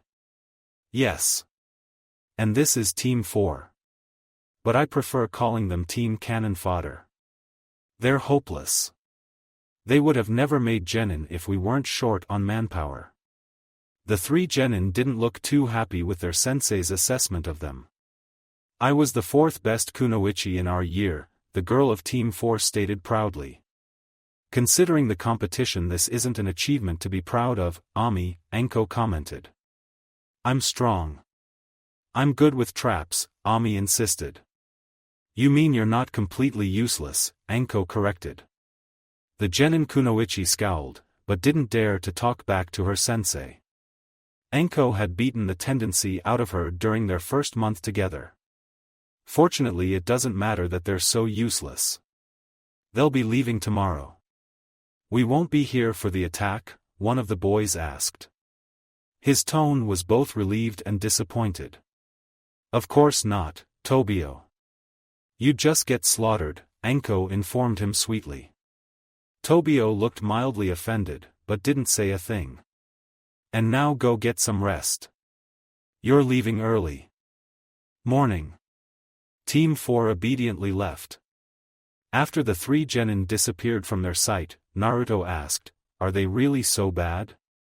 Well, Anko scratched her head, Ami really isn't bad with traps, Tobio has an interesting fighting style with 2 knives, he just has to refine it and work on his speed and strength and everything, and Kuta, well, he has just the academy basics, though he has the most physical strength out of the team. But that doesn't mean anything. So yes, they're pretty bad. But I'm going to turn them into fine shinobi yet. Or kill them trying. Naruto wondered which possibility was likelier to happen. The base. The next day, a convoy of Sunna forces arrived. The barely organized chaos inside the outpost increased twofold. Among the mingling crowds, Naruto saw a face he hadn't seen in years. Gaara, he exclaimed. Naruto, the redhead replied. It sounded completely flat and unemotional. Yet Naruto was sure that his friend was glad to see him. How are you doing? The blonde boy inquired. And who are they? He looked at Gaara's 2 companions. This is my sister Temari and this is my brother Kankuro, the redhead introduced them. Pleased to meet you, the girl smiled, but it was forced. Both she and Kankuro were eyeing Naruto warily. Pleased to meet you too, Naruto smiled back, hoping that it would put them at ease. It didn't work. They still couldn't forget that he was the one who had once defeated Gaara, who seemed like an undefeatable force of nature to them. Naruto naturally had no idea what was going through their heads, so he was confused by their reaction. Why do they look so scared? He asked. I don't look scared, Kankuro protested, but it wasn't very convincing. They're like that often, Gaara said. Huh? Naruto blinked. Though it wasn't odd for shinobi to get scared occasionally, because there was a lot to be scared of during a war, being scared often wasn't normal. A ninja like that would sooner or later freeze during a fight, and that was usually the last thing the shinobi ever did. They usually perform adequately, the redhead stated. Naruto realized that it was all he was going to hear on this topic, so he decided to change it. So how's life going? He asked. I haven't gotten a letter in ages. Then he looked a bit embarrassed. I haven't written in ages either, he admitted. Gaara took it with a nod. Wartime wasn't good for writing letters. There was little time for it, and the intelligence department had the nasty habit of reading them first and censoring them. Most shinobi didn't like it, but they understood why it was necessary. We've successfully completed many missions and weren't wounded. Gaara's conversation abilities hadn't improved much in the time Naruto hadn't seen them. I'm glad to hear it, the blonde boy smiled. We've been successfully completing missions too, but unfortunately I can't say the same about being wounded. At least everybody healed. Gaara didn't reply. His siblings weren't any help in keeping up the conversation either. Naruto had to manage on his own. So how do you think it's going to go tomorrow? It wasn't the best choice of question. Everybody looked grimly in the direction of the IWA base. They couldn't see it from their position, but they could imagine its ominous presence. Gaara can squash them, Kankuro said after a while of heavy silence. A slight tremble in his voice betrayed that he was trying to convince himself. He usually had full trust in his younger brother's abilities, but this was a lot bigger than any opponent they have faced before. Turn them into bloody mincemeat. Can't you, Gaara? The redhead nodded. And then it was quiet again. Naruto wondered what should he ask next that wouldn't be awkward. Was Gaara a chunin yet? He wasn't wearing the vest, but that meant nothing. And if he wasn't, asking about it would be rubbing it in. What's up with the makeup? He asked when the silence grew too long. It probably was one of the least tactful questions he could have asked, but it was better than something. And Kankuru's appearance did intrigue him. Makeup? The puppeteer bristled. This is traditional Sunna war paint. It scares the enemies away. What's so scary about it? Naruto questioned. You look like a clown. And if it is so traditional, why have I never seen another Sunna ninja wearing it? Now listen, you little. Kankuro growled angrily, making a threatening step towards Naruto. The Konoha boy slid into a defensive stance instinctively. Kankuro. Temari grabbed her brother's arm and squeezed it furiously, snapping him from his angry fit. If he had momentarily forgotten who they were facing, she didn't. This situation could get very ugly very fast and they wouldn't know about it because they would be dead. It was a very stupid thing to threaten a Jinchuriki. Even after Gaara's attitude had improved, he was still very swift to deal with perceived threats to himself and his team. Kankuro seemed to realize it too. He probably paled, but it was hard to tell under his thick makeup. He took 2 hasty steps back. I'm sorry, he apologized. I didn't mean to. Nothing happened, Naruto replied, relaxing from his battle stance.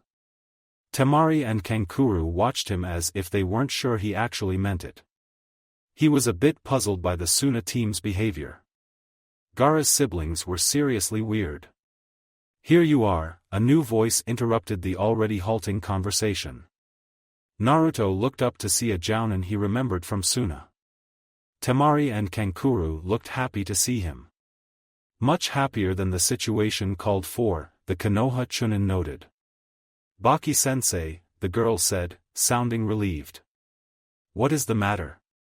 Gaara inquired, his voice devoid of any feelings. There will be a briefing in half an hour, the tattooed jounin announced. You should get settled into your tents before that. The briefing. Naruto realized with a start. He had almost forgotten about that. He was curious to know what kind of strategy had the command come up with. And he secretly hoped that they didn't assign him some crucial role. We should go, Temari said hurriedly and Kankuro nodded in agreement. He didn't even wait for a confirmation and started walking away. They really are scared, Naruto muttered. Then something occurred to him.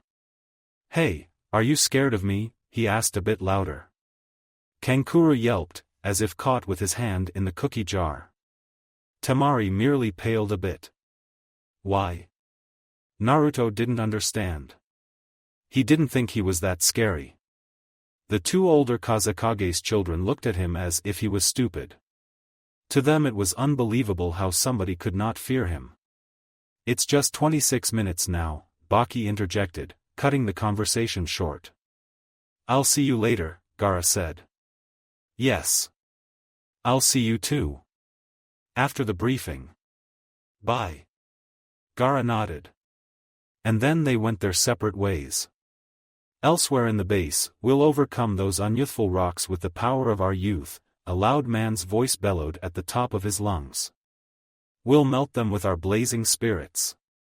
Another man's voice tried valiantly to outdo him. People turned to where the voices were coming from.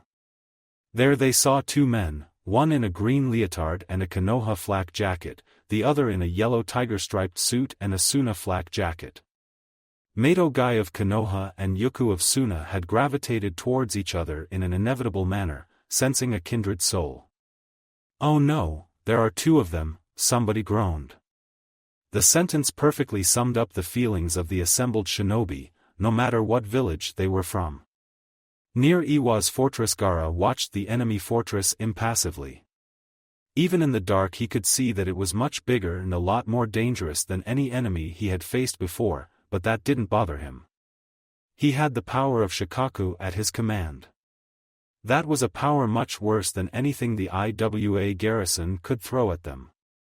And they were soon going to realize it. "Yes," the Tanuki's voice cried in excitement. "Give me their blood. I want blood." Once Gaara would have given in to its demands, forgetting about the plan and squeezing somebody in his hands, it didn't matter whom. But not anymore. He didn't believe that the one tail was his mother anymore. He didn't obey it.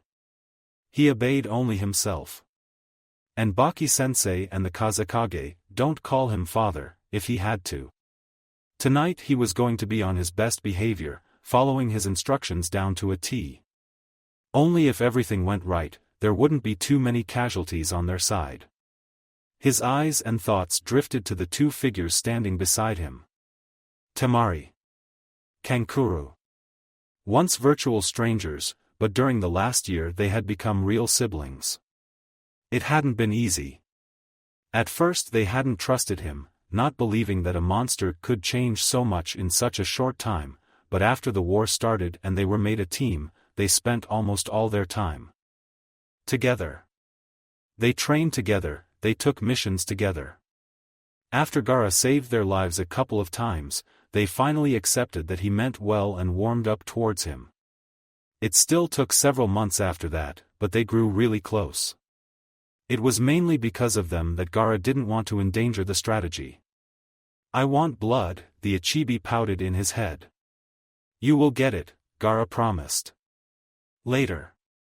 "I want it now," the demon demanded. It sounded like a petulant toddler. His vessel ignored him. He had more important matters to worry about. The tendrils of his power reached the walls. So far, everything was quiet there.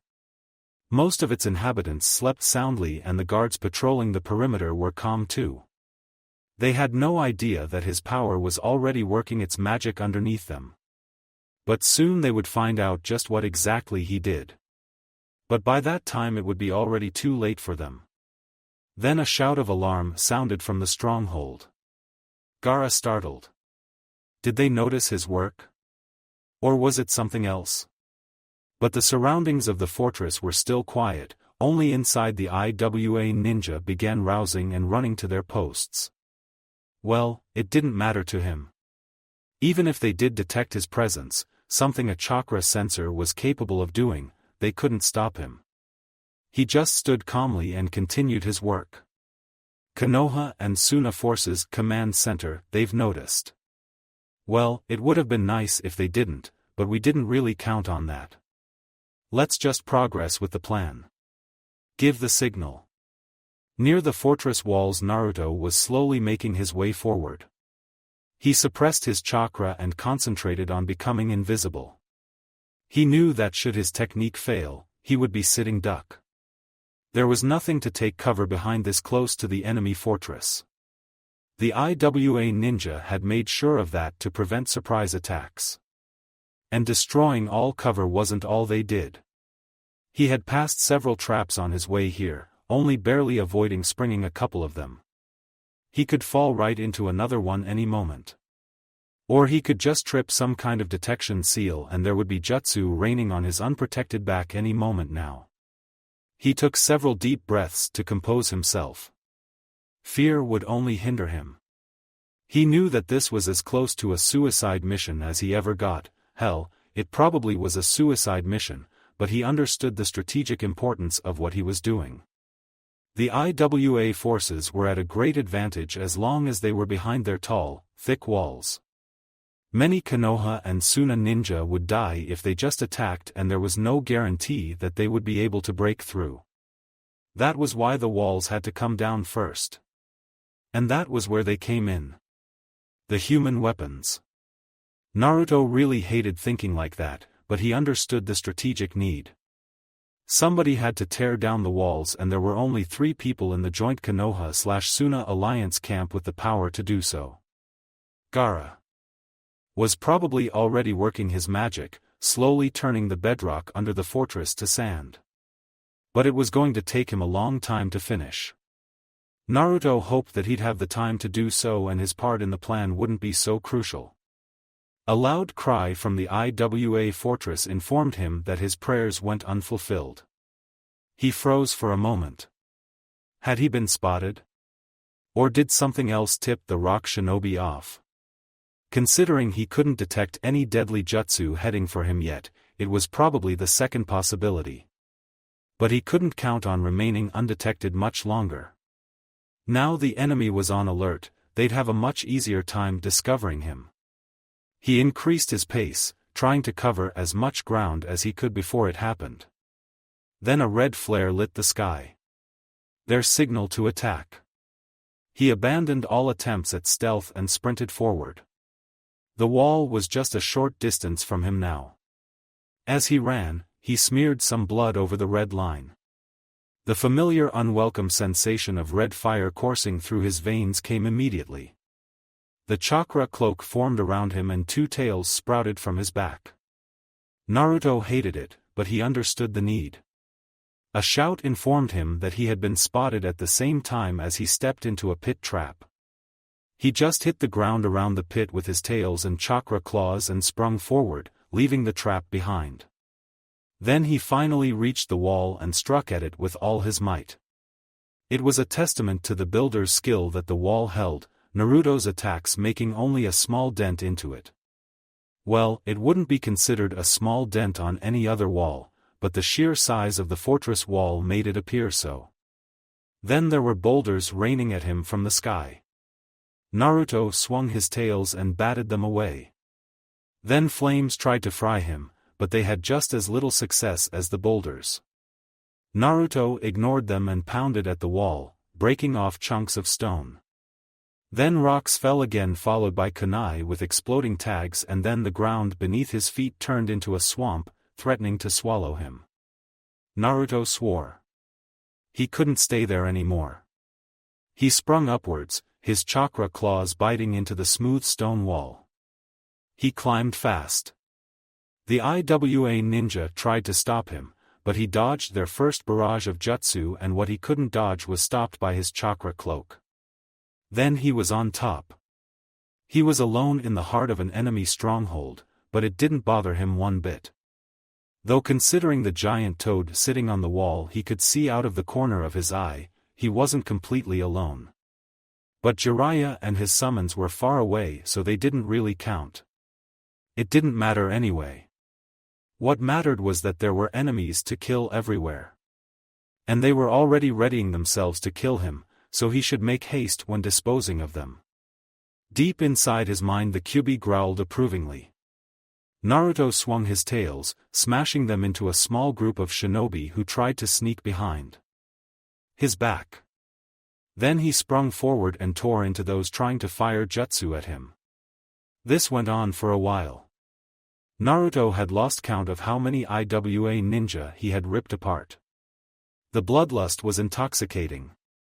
Kyuubi was cackling madly.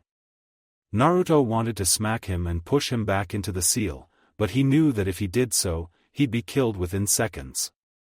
Now there were only competent IWA shinobi facing him and he was having trouble fighting them. And did he already mention that the bloodlust was intoxicating? He wanted to pull on more of Kyuubi's power, but whatever sanity he could keep in this state was telling him that he'd lose control if he did so. But it also couldn't deny that he'd get killed if this kept up for much longer. It was hard to use jutsu in this state, but Naruto tried anyway. His attempt at futon, Daitapa gave him a brief respite when it blew away a good portion of his enemies. But it didn't kill them, because he failed to sharpen his chakra enough. Kyuubi's chakra was more suited for fire, a part of his mind remembered. So fire was what he used next. The fireball fried 3 ninja too slow to dodge, but before it could do more damage, a stone spike slammed into Naruto's side. His technique was disrupted by the pain. He was thrown into the crowd of enemy ninja. It felt like there was a big hole in his side, but he could already feel it mending. He rose from the ground only to have an earth dragon slam into him.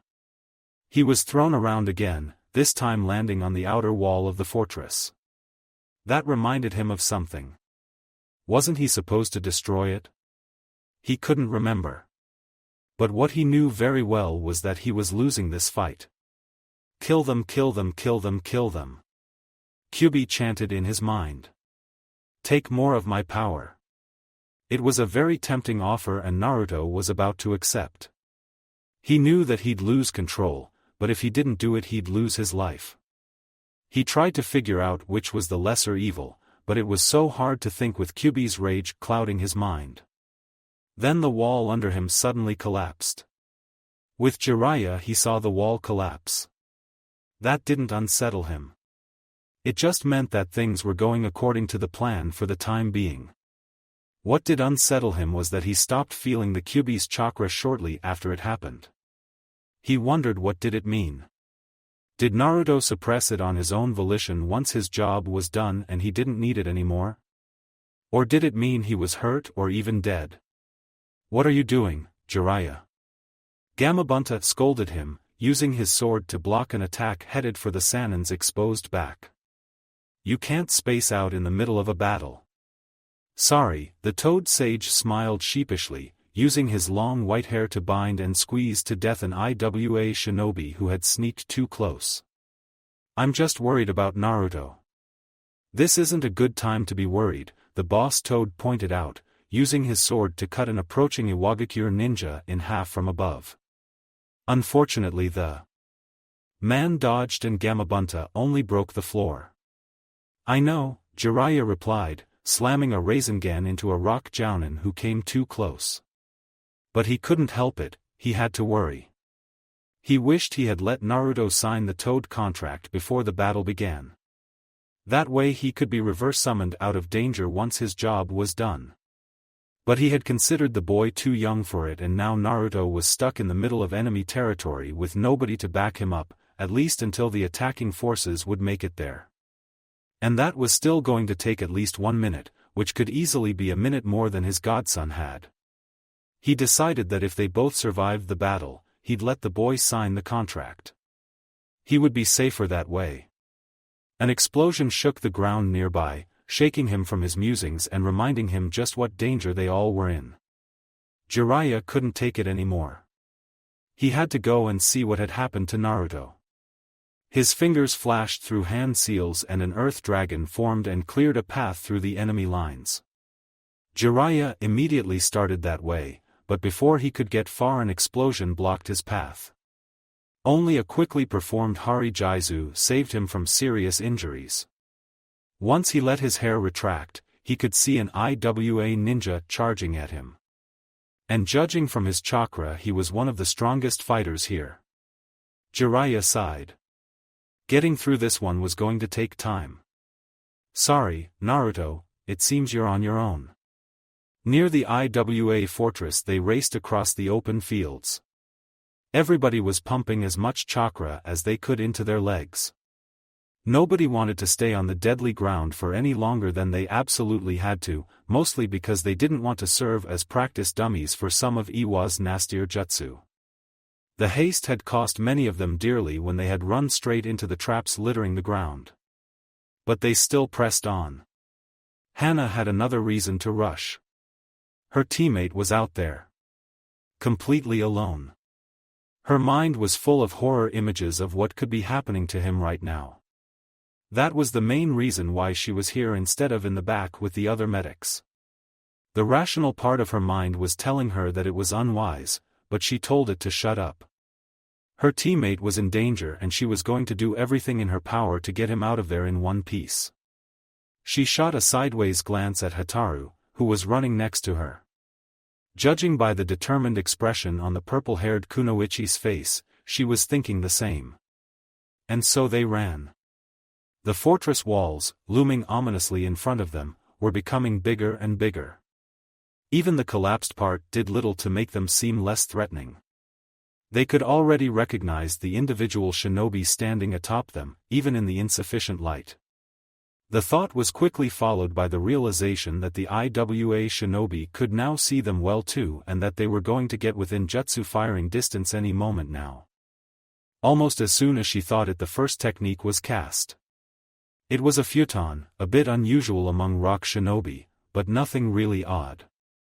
It only ruffled her hair at this distance, but some of her allies who had been closer to it stumbled.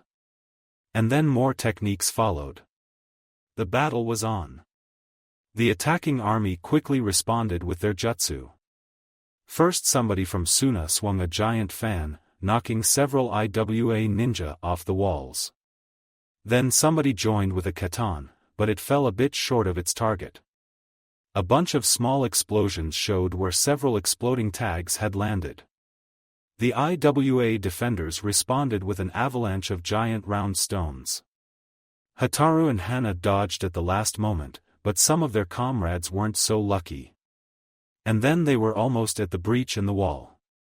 It was one of the Haimaru siblings who realized the danger first, and that was because he stepped into it. His paws sank into the ground and he yelped in surprise and fear. And he was sinking lower and lower fast. The two kunoichi stopped at the spot, concentrating chakra to their feet to stick to the ground. Hana grabbed the trapped dog's tail and pulled him out. Fortunately, nothing was holding him down. They all looked at the swamp that now lay between them and the opening in the wall. "Can we walk over it?" Hana mused. "I wouldn't risk it," Hotaru replied. Techniques like this usually didn't allow water walking on top of them. And it was too wide to jump over. Then they noticed two Sunna ninja on the other side, already engaging the other army. How did they get there, the Inuzuka wondered. At that moment a Konoha ninja appeared at the other side. Shunshin? Kawarimi. Hana recognized. There was enough rubble to switch themselves with. A water missile shot at them, but they were already going through the seals for the substitution jutsu, trying to be as thorough with it as they could because it was a tad bit too far. The Suiton hit only rocks. Hana and Hotaru appeared on the other side. Immediately they were engaged by rock ninja. Hotaru launched a Raiton technique and stunned the two closest to her. Her sword made short work of finishing them off. Hana slashed, her nails turned into claws at the neck of the closest. It hit home. The man clutched his throat as blood poured from his cut carotid. Then she looked at the cluster of obviously lower-ranked ninja facing her. A Getsuga seemed to be in order. She signaled to her companions only to notice they weren't with her. A stab of panic shot through her heart. Where were the Haimaru? Then she noticed them on the other side of the swamp, running around and whining forlornly. She slammed her forehead. How could she have been so stupid? Of course her Ninken weren't as good at Kawarimi as she was, so they got stuck on the other side. She was a disgrace to the Inuzuka clan. Abandoning her dogs was something that just wasn't done, no matter what. When her mother found out about this, it was a lot scarier prospect than all the ninja facing her now. "Pay attention!" Hotaru screamed. Hana's head slapped back to the danger in front of them. The cluster of IWA Chunin and Genin was almost upon them. Hana growled. She might be alone, but she was far from defenseless. A quick katan fried the closest enemies. Hotaru's sword flashed and took care of the two who dodged in her direction. Somebody appeared at Hana's other side. Her first instinct was to attack, but then she noticed the Konoha uniform the man was wearing. She let him deal with his batch of opponents and turned to deal with the few who jumped over the burned bodies of their comrades. She felt naked without her canine partners. She was good enough to hold her own against enemies of this level, but the absence of her dogs was constantly felt like a sore wound and it disrupted her concentration. "Focus," she ordered herself, but that was easier said than done. She just barely dodged a kunai slash and then stumbled as she stepped on a loose rock. This shouldn't happen to a kunoichi of her abilities. She stabbed the man, but she couldn't recover her lost balance. As the downed opponent fell, she fell with him. And he was immediately replaced with two more. Hana kicked at the knees of the closer one, but the hard-faced woman stepped around it easily. Her companion lifted a staff over his head, prepared to finish Hana. Dodging this was going to be hard. Then a gray body slammed into the man, knocking him off balance. Another one joined it, sinking its teeth deep into the man's upper arm and dragging him down. The third one bothered the IWA kunoichi. Hana rejoiced internally. Haimaru were here. She used the brief reprieve to jump to her feet and shot a look over a shoulder. Somebody had used a Doton jutsu to create a bridge over the swamp, and now Konoha and Sunna ninja were pouring over it, pressing the IWA defenders. She quickly disposed of the rock woman, her dogs having already finished the man and rejoined Hotaru in the fighting. Now we're going to show them, the Inazuka cheered. Boasts like this were Mortsume's and Kiba's thing, but Hana felt this occasion called for it. Hotaru nodded. Her spirits were lifted by the sudden influx of allies too. But they were celebrating too soon. The IWA ninja had put up a strong defense. Now an earth rampart blocked their way, and the lines of shinobi standing atop it were determined not to let them even one more step further into their base. Breaking through this was going to take quite some time. And Naruto was still stuck on the other side. That sucked. Rubble, everything hurt. It was a disturbingly familiar sensation to Naruto. So what had he done this time to end up in such a state? He opened his eyes. He couldn't see much, but that was because there was a wooden board blocking his vision. He removed it, his arms protesting against being used. He still couldn't see much, this time because it was dark outside. He could see the sky high above him. A few stars shining faintly through smoke. All around him was rubble and dead bodies.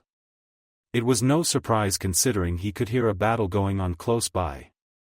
Now Naruto could remember what had he been doing, namely tearing IWA ninja apart aided by Kyuubi's power. But it didn't explain why he was lying on the ground among corpses and debris when the last thing he could recall he had been up on the wall and the enemies around him were too much alive. And then there was something about falling. So the wall had collapsed after all. Naruto wasn't sure how did it happen. Was it Gaara's work? Or did some other ally blow it up?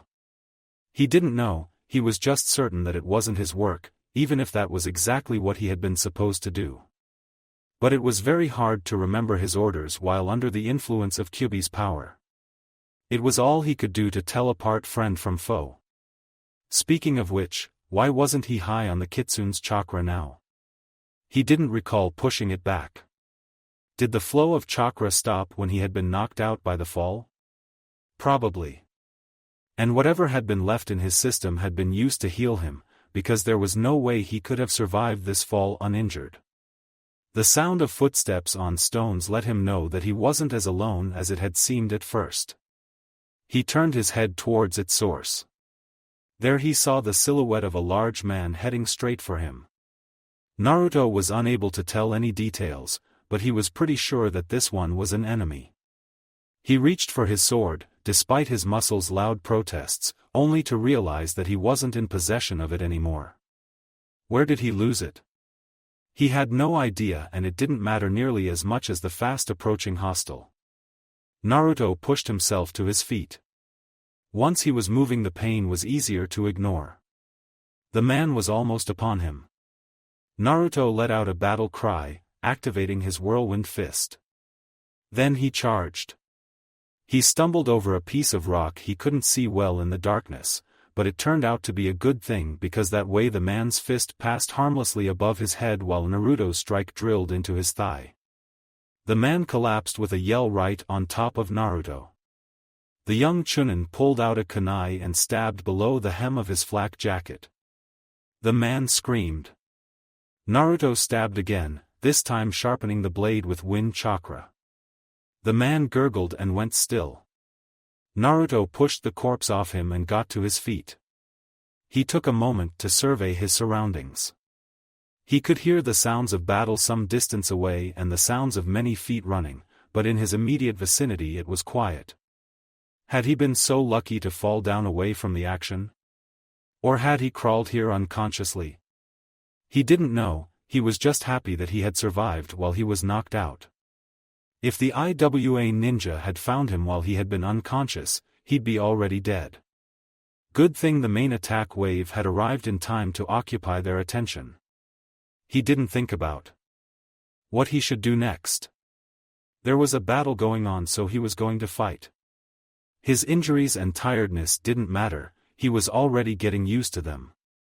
He couldn't just stand around when his comrades were fighting and dying. They might even be people he knew. He relieved his victim of his weapons pouch, his being lost earlier, he couldn't even recall when and where, and headed towards the fighting. He didn't have to go far. The closest skirmish was going on just behind a big pile of debris. There was a man in Sunna uniform fighting off two IWA ninja. Naruto pulled a shuriken from his pouch, charged it with wind chakra and threw. It caught the closer IWA ninja off guard. The shuriken pierced his flak jacket. The man stumbled and fell onto his comrade. The Sunna shinobi took the opportunity to finish him off. Naruto didn't stick around and continued on his journey. Suddenly he stood face to face with a full contingent of IWA ninja. He paused in shock. Why was he alone here? Weren't the reinforcements already here? No, it seemed they had yet to reach the outer wall, at least most of them. Only a couple of the fastest were already here, mostly getting massacred by the superior IWA numbers. It looked like the same fate was about to befall Naruto as the rock shinobi started throwing kunai and jutsu at him. The boy quickly ducked back, avoiding most of the barrage, only getting mildly singed by a blast note. I'm going to die here, there's just too many of them, he thought as he heard the IWA forces approaching. Then his face broke into a grin. But there's a lot of me too. Taju Kage Bunshin no Jutsu, he shouted, pushing as much chakra as he could muster into the technique. Even he was surprised when the whole space between him and the enemy was filled with little blonde boys. The IWA shinobi were surprised too, and the copies wasted no time in capitalizing on it. The clash was ferocious. Though the clones didn't last long, they took many rock ninja with them. Why didn't I think about this earlier? Naruto thought. If I did this with the Kyuubi's power. But that was the problem, Kyuubi's chakra generally made it hard to think clearly, especially if he was using two whole tails. And now he could think clearly, he was low on chakra. But being low on chakra wasn't the same as being all out of chakra, and he intended to teach the IWA shinobi the difference. With whatever strength he had left, he created one more shadow clone. Futon, Detapa, he shouted at the same time as his copy called, Katan, Gakakyu no Jutsu. He had improved quite a lot since he had first tried this combo, so even with just two casters the firestorm was quite potent. Unfortunately it didn't cause much damage because some rock ninja were smart enough to erect a mud wall to protect their comrades. But it served well to slow their charge down. Therefore Naruto was still standing when the reinforcements finally arrived. Outskirts of the battlefield, another section of the fortress collapsed. Gaara decided that it was enough. The Sunna and Konoha forces now had several openings they could enter the IWA stronghold through. And considering that many had already done so, collapsing the building further would only endanger them. And besides, watching from the sidelines bored Gaara already. He wanted to take part in the action. Let's go, he commanded his teammates. Temari and Kankuro exchanged a worried look behind his back, but they followed him without question. A small part of his mind questioned the wisdom of the action. Using his power on a grand scale over such a distance had drained him considerably. His automatic defense still worked, but he wasn't sure how effectively he would be able to fight should they encounter some tough opposition. But he couldn't stay back. A few minutes earlier he had seen the red haze of the Kyuubi's power die down. That meant Naruto was in trouble and Gaara wasn't going to let his friend down. He owed him too much for that. And he wasn't going into battle alone. Temari and Kankuro were with him, and though they were nowhere near his strength, they were no slouches either. Temari had recently made Chunin, just like him, and while Kankuro was still stuck as a genin, it was more thanks to his recklessness than lack of fighting abilities. At first they could travel fast, encountering no resistance. Then they neared the IWA fortress and with it the booby-trapped area. They recognized its border easily thanks to the bodies strewn around. Fortunately most of the traps had been sprung or otherwise disabled by now. But Kankuro attached his chakra strings to one of the bodies and sent it as a front scout, just to make sure. It turned out to be a sensible precaution when the corpse puppet tripped a wire mere 15 paces in, getting a hail of Sanbon through its stomach. They encountered 2 more working traps before they reached the battle itself. The joined forces of Sunna and Konoha attackers were locked in a fierce match with IWA defenders, and at the moment nobody was winning. Gaara wasted no time in changing it. The rock ninja didn't even notice when the sand came alive around their feet.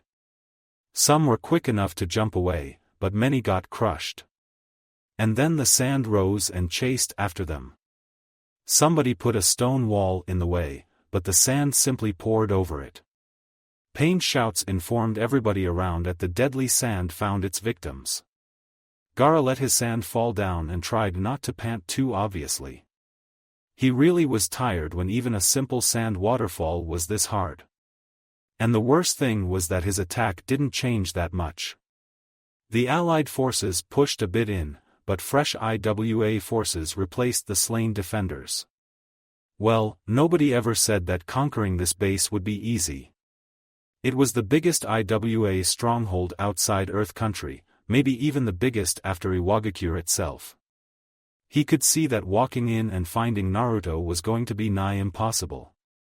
Fortunately he had other means at his disposal. He created a platform of sand and hopped on. He gestured to his siblings to do the same. Then he levitated the platform up. It was going to be much easier to search from above, and they could even attack from up here, all of them being long-range fighters. Now he just hoped they'd find Naruto in time. Outside the fortress walls Mato Guy was tempted to shout something. Preferably something like, "Take this, you unyouthful IWA fiend," but shouting disrupted his breathing pattern, and that in turn would mean that he'd be short of energy for the fight, and that would be unyouthful. And he had to be as youthful as possible now. It wasn't just because of the battle, though that was important too. The most important thing was the youthful contest he had entered with his new youthful friend from Sunna. The contest was simple: which one of them could kill the most IWA shinobi? And Yuka-san had an advantage with his Katon Jutsu that could burn many of them at once. But Mato Guy didn't complain, that would have been unyouthful. Instead he decided to prove that it was possible to kill just as much enemies using pure taijutsu. He had to make it, just to show his youthful student Rock Lee that it was possible. It would mean so much to him. And so he concentrated on the fight and punching and kicking as hard as he could. Around him IWA ninja were dropping like flies. He spared a glance towards his new youthful rival, who was much more fun than the insufferably hip Kakashi. Yuku just breathed out a stream of fire, catching 2 rock ninja in the blast. That wasn't particularly impressive considering how much chakra that had to cost. He was going to exhaust himself soon, and then Guy would win their match by simply outlasting him. Pure taijutsu had its advantages. Mato Guy smiled and kicked through the ribcage of yet another IWA ninja. With Naruto was getting really worried about himself. He had been so relieved when the reinforcements had arrived, but that didn't last for long. The other side had reserves too. Before he realized it, he and 4 others were isolated from the rest and pushed further into the fortress. And now the last of his allies was dying on the ground, and Naruto was once again alone behind the enemy lines. Sometimes his life just sucked. He slashed his sword at the closest rock ninja. The man wasn't very familiar with wind blades and received a cut across his chest. That was less than Naruto had hoped for, but what could he expect from a weapon not meant to channel chakra? He had grabbed an abandoned sword of approximately the same size as his and used it because keeping his whirlwind fist active was too draining. But judging from his current situation, chakra exhaustion wasn't going to be an issue. The 5 IWA shinobi surrounding him were going to kill him much sooner than exhaustion could. There was no way to defeat them as he was now. But he didn't want to die. Could he afford to use Kyuubi's chakra again? He doubted he'd be able to control it. And if he went berserk, what then? There were only enemies in his vicinity, but once the Nine Tails took control, it would rampage until somebody stopped it. The only one who might have a chance to do so was Jiraiya, and he had other problems to take care of. But, he thought as he just barely blocked a thrown kunai, it wasn't like he had much choice. One of the IWA ninja was running through hand seals, and though Naruto couldn't tell what jutsu he intended to use, he was pretty sure he wouldn't be able to block it. But just as he was readying to call of the demonic chakra again, there was a strong gust of wind from above. The IWA ninja weren't hurt much, but they were forced to scatter and the jutsu intended for Naruto went wide. Then a hail of sunban from above struck 2 of them. The 3 that avoided the deadly barrage found themselves enveloped in sand and crushed. Naruto looked up and saw a descending platform of sand. "Gaara," he exclaimed in relief. "Come up," the red-haired boy said instead of a greeting. Considering the situation he was in, Naruto didn't hesitate and boarded the platform. Battlefield Key danced. Her long sleeves were whirling around her, causing gusts of deadly sharpened wind to raise and fly at whoever was unlucky enough to get close. She felt like this was what she existed for. Now she was the perfect kunoichi. Beautiful and deadly. Just like Tiono-sensei. She felt that the day when she would finally surpass her teacher was close. She made several fast yet elegant steps and waved her arms around. 2 more IWA shinobi stumbled when gashes opened on their bodies. Yes, this was the perfect union of beauty and death. The only thing that marred her perfection was the bulky chunin vest she had to wear to the battle. Without it her beauty would be peerless. She considered removing it, but the sight of 4 shuriken embedded in the thick material reminded her that the unsightly garment had its purpose. Without it she could have been already dead 4 times. It meant that she wasn't as perfect as she strove to be yet. But she was going to be. Eventually. In the meantime she continued her dance of death. Ayum Daiki found himself in a pinch. He might possess the strongest Kekii Genkai in his clan, but here it didn't help him any. The din of the battlefield was so loud that his voice didn't carry. And even if it did, everybody's emotions were so intense that it would be hard for him to change them. Strong bloodlust was very hard to overcome and change into something else. Using genjutsu on many people at once was too taxing on his concentration and nearly impossible to pull off when he had to keep dodging attacks as well.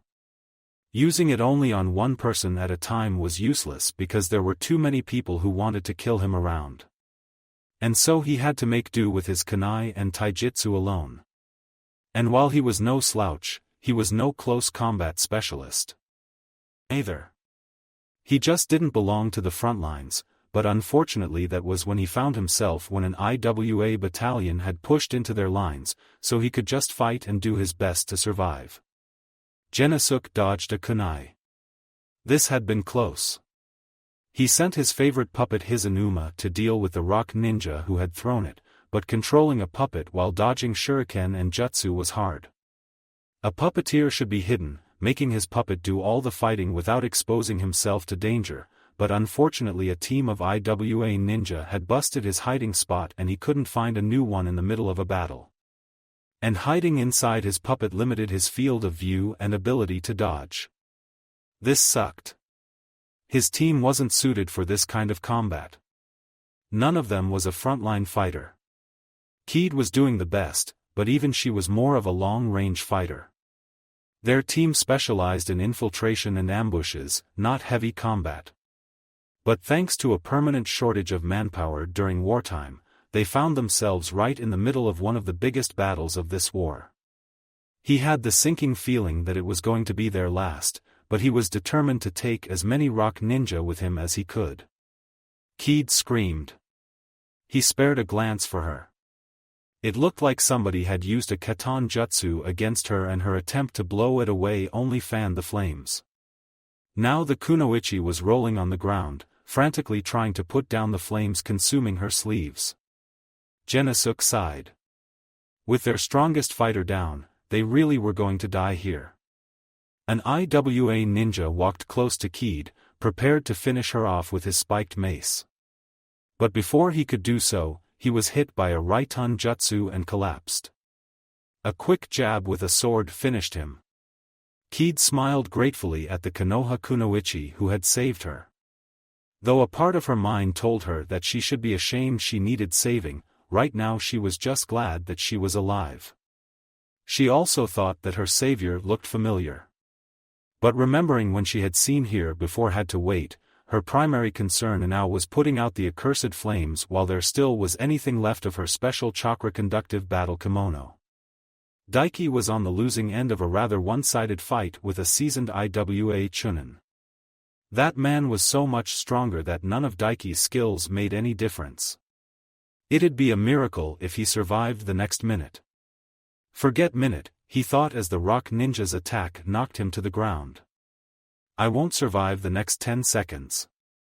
Then his opponent was swiped away by a furry tornado. Daiki breathed a sigh of relief. Somebody from the Kaneko clan came to his rescue. But the tornado turned into a gray wolf-like dog, instead of a panther. So one of Konoha's Inazuka clan then. It was of no consequence, he survived for the while and that was all that mattered. He noticed 3 more furry tornadoes around, 2 of them turned into 2 more identical dogs and the last one into a familiar-looking kunoichi. You were at the Chunin exams, he remembered. That we were, Hana confirmed. Her eyes fell on Genosuke. And that guy who beat me is here too. I hope there's no hard feelings, Genosuke called, a bit preoccupied battling an IWA Chunin. Not really, the Inazuka answered. Keed finally put out the fire and stood up. Her kimono was a loss though. She'd have to do without it, which was going to be a problem because her style depended on it. They'd really need some assistance. She looked around. Where's your third teammate? She asked the Konoha duo. She remembered the boy who had beaten her in the first round and his strength would be welcome. Somewhere inside, Hataru answered, worry clearly written on her face. They had tried hard to reach Naruto, but the IWA counterattack had forced them back. We know nothing about him since the wall collapsed. Keed gulped. She had almost forgotten just what their young teammate was. It was quite hard to believe that he really held the most dangerous of Bijou considering how cute and harmless he looked. But deception was a powerful tool of ninja. Would you mind to stick around? Genosuke suggested. If you covered us short range, we could handle long range support. All right, Hana agreed without hesitation. If they wanted to fight through the IWA lines towards where they had last seen Naruto, they were going to need all the help they could get. And so the 2 squads stuck together. Above the fortress they had been in the air for about a minute when the Earth Dragon struck. Gaara, used to blocking rather than dodging, put more sand into its way, but it turned out to be woefully inadequate. The Doryuden shattered the sand platform and sent them all plummeting to the ground. It was a good thing they weren't very high when it happened. Gaara was too disoriented by the hit to catch them in his sand, so everybody had to break their fall as best as they could. Naruto created a couple of Kage Bunshin and made them throw him upwards, thus halting his momentum. He landed safely on the fortress roof. Temari unfolded her giant fan and used it to glide down. Her landing wasn't as smooth as she had wanted, but she remained unharmed and her weapon was still usable, though she'd have to get a weaponsmith to straighten the ribs after the battle. Gaara was caught by his sand and lowered down gently. That left somebody missing. The trio looked around for the last member of their party, but they couldn't see him anywhere. There was just a hole in the roof suggesting where Kankuro might have gone. Before they could go looking for him, the IWA Jounin who had shot them down appeared, 2 companions at his side. Temari waved her fan at them, but it had little effect and not just because it was slightly bent. The IWA trio was good and they dodged easily. Or at least they thought so. One of them suddenly found his calves enveloped in Gaara's sand. He had just enough time to look surprised when it crushed his limbs. The man fell down screaming, his legs crippled.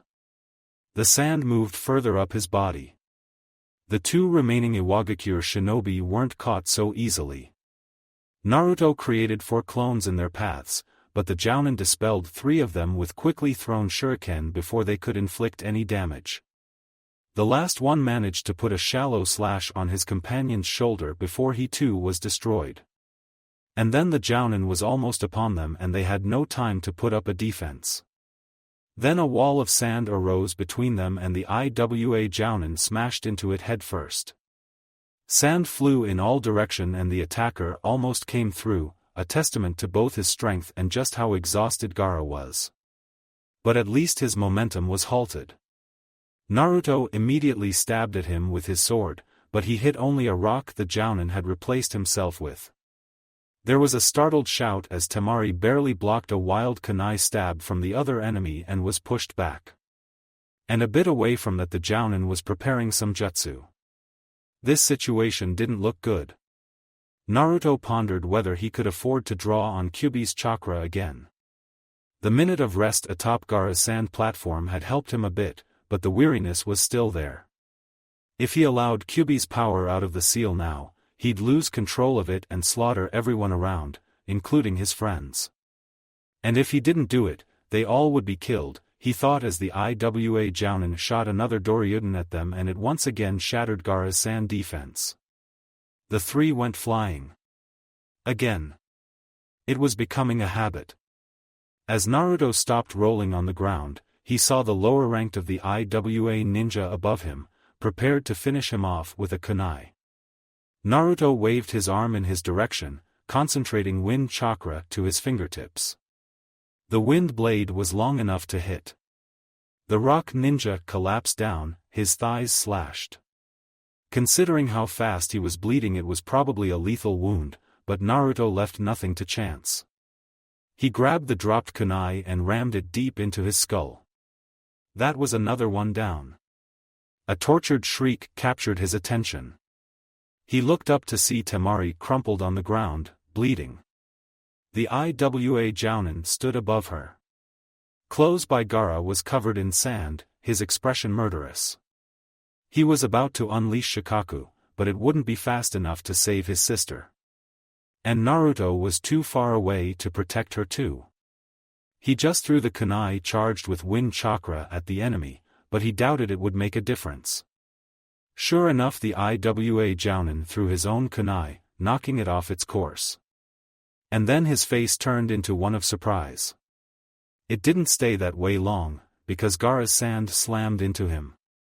As he was thrown away, the 3 kunai in his back were revealed. The fight was over fast after this.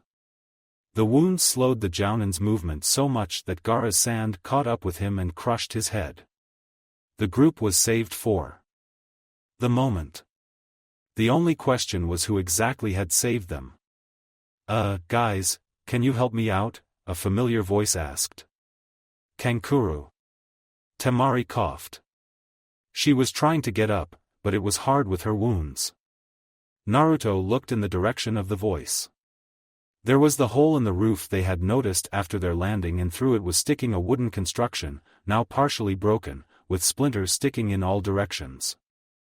"I think I broke something, and it isn't just Karasu," the young puppeteer continued.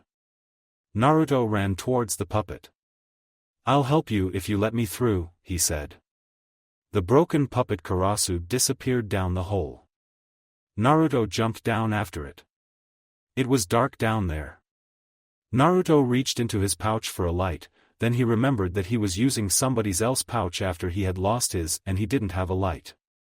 "Does somebody have a light?" he asked a bit embarrassed. "I've lost mine."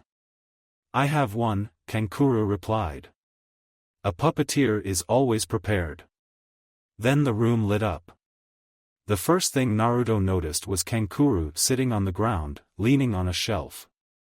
One leg and one arm were twisted oddly, but there was no blood. It looked like the Sunna genin wasn't seriously wounded. The next thing he noticed were the contents of the shelves. Kunai, shuriken, exploding tags. Lots and lots of exploding tags. Naruto's face spread into a grin. He couldn't believe their luck. They found a weapons supply room and there was nobody inside guarding it. This situation was just begging to be exploited. "Hey, guys," he called. The three Sand siblings looked at his questioningly, Kankuro from the ground, Gaara and Temari from the ceiling. The girl had to be supported by her brother to move, but her wounds weren't serious. "I just got an idea. Weapons storage room they could work undisturbed." They thought it was a miracle, but considering they were far from the actual fighting, it wasn't all that odd. The IWA forces were concentrating on holding off the attackers and few were left inside, where the battle hadn't reached yet. And the few who were nearby assumed that the intruders had been dealt with by the Jounin and his team and then were too busy defending the fortress to realize they hadn't returned yet. But the four friends hurried because their good luck couldn't hold for long. It was mainly thanks to Kankuru's expertise with traps and various mechanisms that they were finished so fast. Naruto realized with a twinge of shame that he had let his training with traps slip a lot. But there wasn't much use of them on a battlefield and there were so many skills that were much more important to train in to survive a battle. Now he realized how inferior his abilities in traplaying were compared to the Sunna genin. He resolved to brush up on his skills later. Once he wasn't so busy training for heavy combat. Maybe when this war was over. Then it was finally finished. They called out to Gaara and his sand lifted them out of the room. It was just in time. Somebody from the IWA base finally stumbled upon them. The group didn't stop to fight them. Gaara urged the platform to ascend as fast as it could. Naruto shot a futon, Daitapa at the rock ninja to knock away anything they might have hurled at them. Then the detonation came. It was too soon, they didn't get far enough yet. Did we set the timer wrong, was the question in their minds as the shockwave caused by the explosion of all the stored blast notes slammed into them. Gaara tightened his sand around them, pushing whatever strength he had left into it. It was over quickly. Gaara was grateful for that because he couldn't keep up the defense for much longer before he'd have to tap into more Shikaku's chakra than he could safely handle in his current exhausted state. He let the sand cocoon dissolve. They could see the results of their handiwork. "It's bigger than I expected," Naruto said when he saw how much of the fortress had collapsed. "That's because I'm an expert," Kankuro boasted, sitting up straighter before his face twisted in pain as his broken limbs protested the sudden movement. "Got them," Temari smirked and coughed. Gaara looked at his siblings worriedly. "They need a medic," Naruto stated. "Fast," he added when Temari coughed again, this time with an ominous gurgling sound. Gaara quickly steered the sand platform towards the allied camp, this time staying so high above the battle that no stray jutsu could hit them. They arrived at the medical tents shortly. There they unloaded Temari and Kankuro and Gaara threatened the medics into giving them premium treatment. "Shall we go?" Naruto asked when the two were being taken care of. Gaara looked at him questioningly. He planned to stay close to his siblings and make sure they were all right. He couldn't fathom why he should be doing anything else. "The battle is still going on and we should help." "That you should," one of the medics interjected, "instead of bothering us here." "We're tired," Gaara replied. That was unfortunately very true. Try some soldier pills, the medic answered, with an unsaid moron at the end. The two boys looked at each other. They never carried any soldier pills, because exhaustion was rarely a problem for either of them. Oh, you don't have any? The medic shook his head in disbelief. Sheesh, and you call yourselves Shinobi. Take these. He threw them 2 little pills. Naruto looked at his suspiciously for a moment and then swallowed it. He could feel the effects almost immediately. His chakra was replenished fast, but it stung in his chakra pathways still raw after the use of Kyuubi's power. He grimaced. Gaara noticed it and turned towards the medic with murder in his eyes. It's all right, Naruto said hurriedly before the red-haired boy could do something stupid. I already feel stronger. It just stings. Gaara didn't look convinced, but he ate his pill too. He didn't seem to be in as much discomfort as Naruto. Now let's go. The two boys headed back to the battlefield. Near the crumbled wall, Jiraiya finally found the place where he had last seen the Kyuubi's chakra. It had taken him much longer than he liked. Though there was nobody within the IWA fortress who could really go toe-to-toe with the Toad Sage, there were enough who were willing to try. They all ultimately failed, but each of them cost him precious minutes. When he finally reached his destination after what had felt like hours, he couldn't find Naruto anywhere. He looked around, killing the occasional IWA ninja who came across him, but still no Naruto. At least I haven't found his body yet, he thought in a futile attempt to lift his spirits. He knew that it meant nothing. Considering the amount of rubble and corpses everywhere and the insufficient light, missing Naruto's body would be very easy. In fact, it would be quite unlikely if he did find him. Where did you wander off to, brat? The white-haired man asked himself, trying to convince himself that his godson was still alive. Anything else was unthinkable, so he refused to even think about it, which was proving to be easier said than done. Then the fortress exploded. Jiraiya used Hari-Jaizu to block the flying debris. Once the dust settled down a bit, he looked in disbelief at the destruction the blast caused. The central part of the fortress was collapsing in a cloud of smoke, burying anybody who was unfortunate enough to be near ground zero. I just hope Naruto wasn't there, he prayed, trying not to think about what chances the boy had to be still alive. He has to be, he thought. The Kyuubi wouldn't let him die. But he couldn't feel the demonic chakra at all. He wasn't there. He wasn't. The words became a mantra, but they failed to calm him. He needed something much stronger to calm his frayed nerves, at least a bit. Luckily there were plenty of opportunities to vent some anxiety around. The next rock ninja who showed up felt his wrath.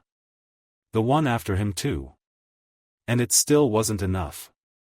Right outside the walls, Hana coughed as she picked herself from the ground. The dust in the air was irritating her eyes and her sensitive Inuzuka nose.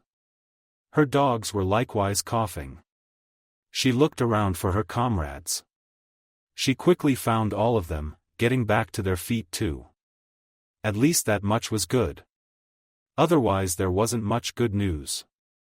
They had managed to fight their way closer to the IWA fortress walls again.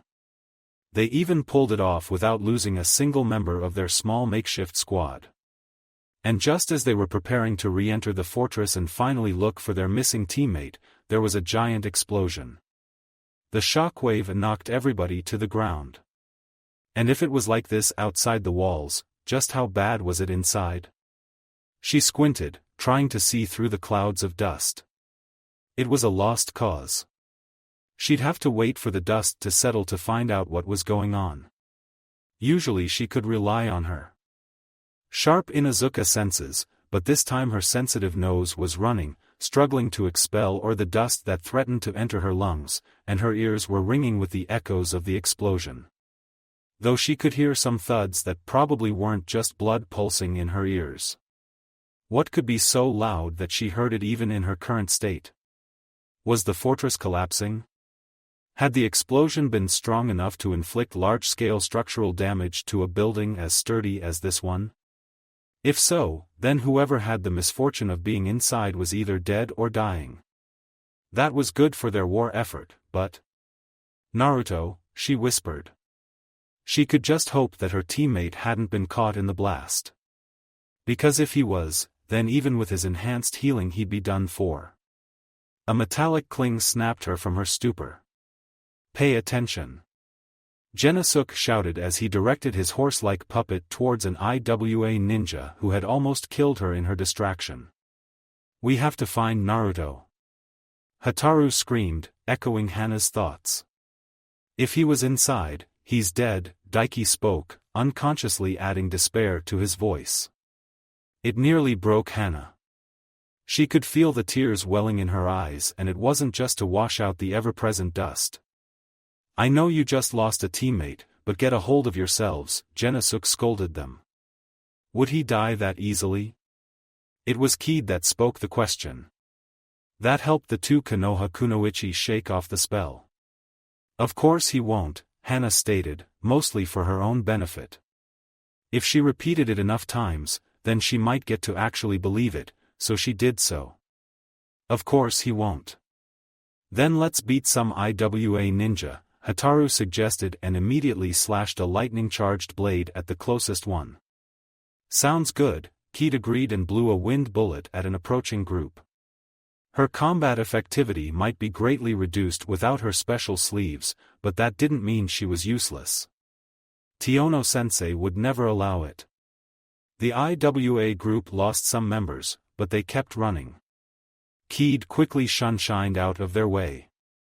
She saw her companions doing the same when they realized they couldn't stop them, just throwing token attacks at the running group. They're panicking, Daiki observed.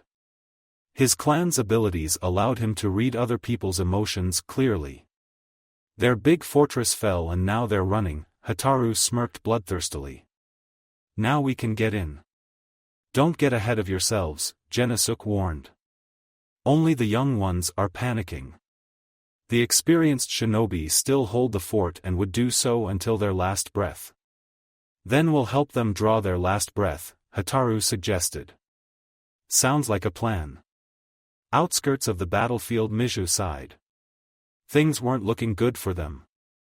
Not that they were losing the battle, so far everything was going more or less according to the plan from what she could see. Well, she wasn't sure whether the big explosion a while ago was a part of the plan. But it seemed like a good thing, but because of that contest. It had happened not long after they had arrived at the outpost and Yuka-sensei had met the Konoha Jounin who must have been his long-lost brother, despite the fact that they looked nothing alike. They began immediately comparing the blazing spirits to the flames of youth, and then they suggested a youthful/spirited match to decide which one was better. Team Yuku had been pretty sure they would win. After all, they were all Chunin now and the Konoha team was new and still just genin, but then the Konoha Kunoichi suggested that they should decide it by who'd kill more shinobi in the upcoming battle, because they shouldn't waste their strength and risk serious injury before the fighting broke out. Both Jounin agreed and even their teams were relieved with the solution, they because they were sure they'd win anyway and Team Gai because they were sparing themselves a painful defeat. But then Team Yuku learned that they were assigned to the perimeter guard. Their only chance to see any action was if the IWA forces broke through the attacking forces and tried to escape in their direction. It didn't seem particularly likely. They had no idea where Team Gai was, but they were all pretty sure that they were having more action than them. The Sunna trio had yet to see one IWA ninja. This sucks, Mizu grumbled. At least we don't have to be there, Toshiro remarked, looking at the inferno raging at the IWA fortress. That's nothing compared to what Yuka-sensei will put us through if we lose the contest, the Kunoichi pointed out. I'm not sure, Akira said, watching as a part of the building just crumbled down. If we could kill just one IWA ninja, just one little ninja, so we won't be the slackers who did nothing, we might survive the special training, but this way. Mizu muttered. Calm down, the Kaneko said. I want to fight too, but we have our orders. His giant black cat meowed. Yes, Kuratsum, I don't like them either, Akira answered, but I obey them. In the next moment there was a clang of metal on metal as a kunai suddenly headed for the distracted cat user and was blocked by Toshiro's giant sword. Looks like you'll get your wish, their teammate said. Here they come. Then they were swarmed by IWA ninja trying to break through the joined Sunna/Konoha lines. Not far away, this is unyouthful, Rock Lee complained. We have to wait here while everybody else is fighting. Be glad we don't have to fight, Tenten said watching the chaos going on around the IWA fortress. We'd be wiped out, Niji added. Though he had improved a lot since their first encounter with enemy ninja, they all had, he knew that they had no chance to survive in such hell. He thanked fate that they had been assigned to the rear guard. But this way we're going to lose the youthful contest, Lee complained. Who cares about some stupid contest, Tenten muttered. Our survival is more important, the Hyuga added. The youthful Sunna team must have killed many enemies already. They're older than us and they're already chunin, the Kunoichi pointed out. We're still new. We stood no chance anyway. Then we'd have to train hard to win the next contest, Lee resolved.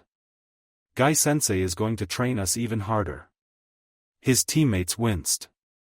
Compared to Gai's special training, an all-out life and death battle suddenly didn't sound so bad. Maybe we won't lose, Niji said.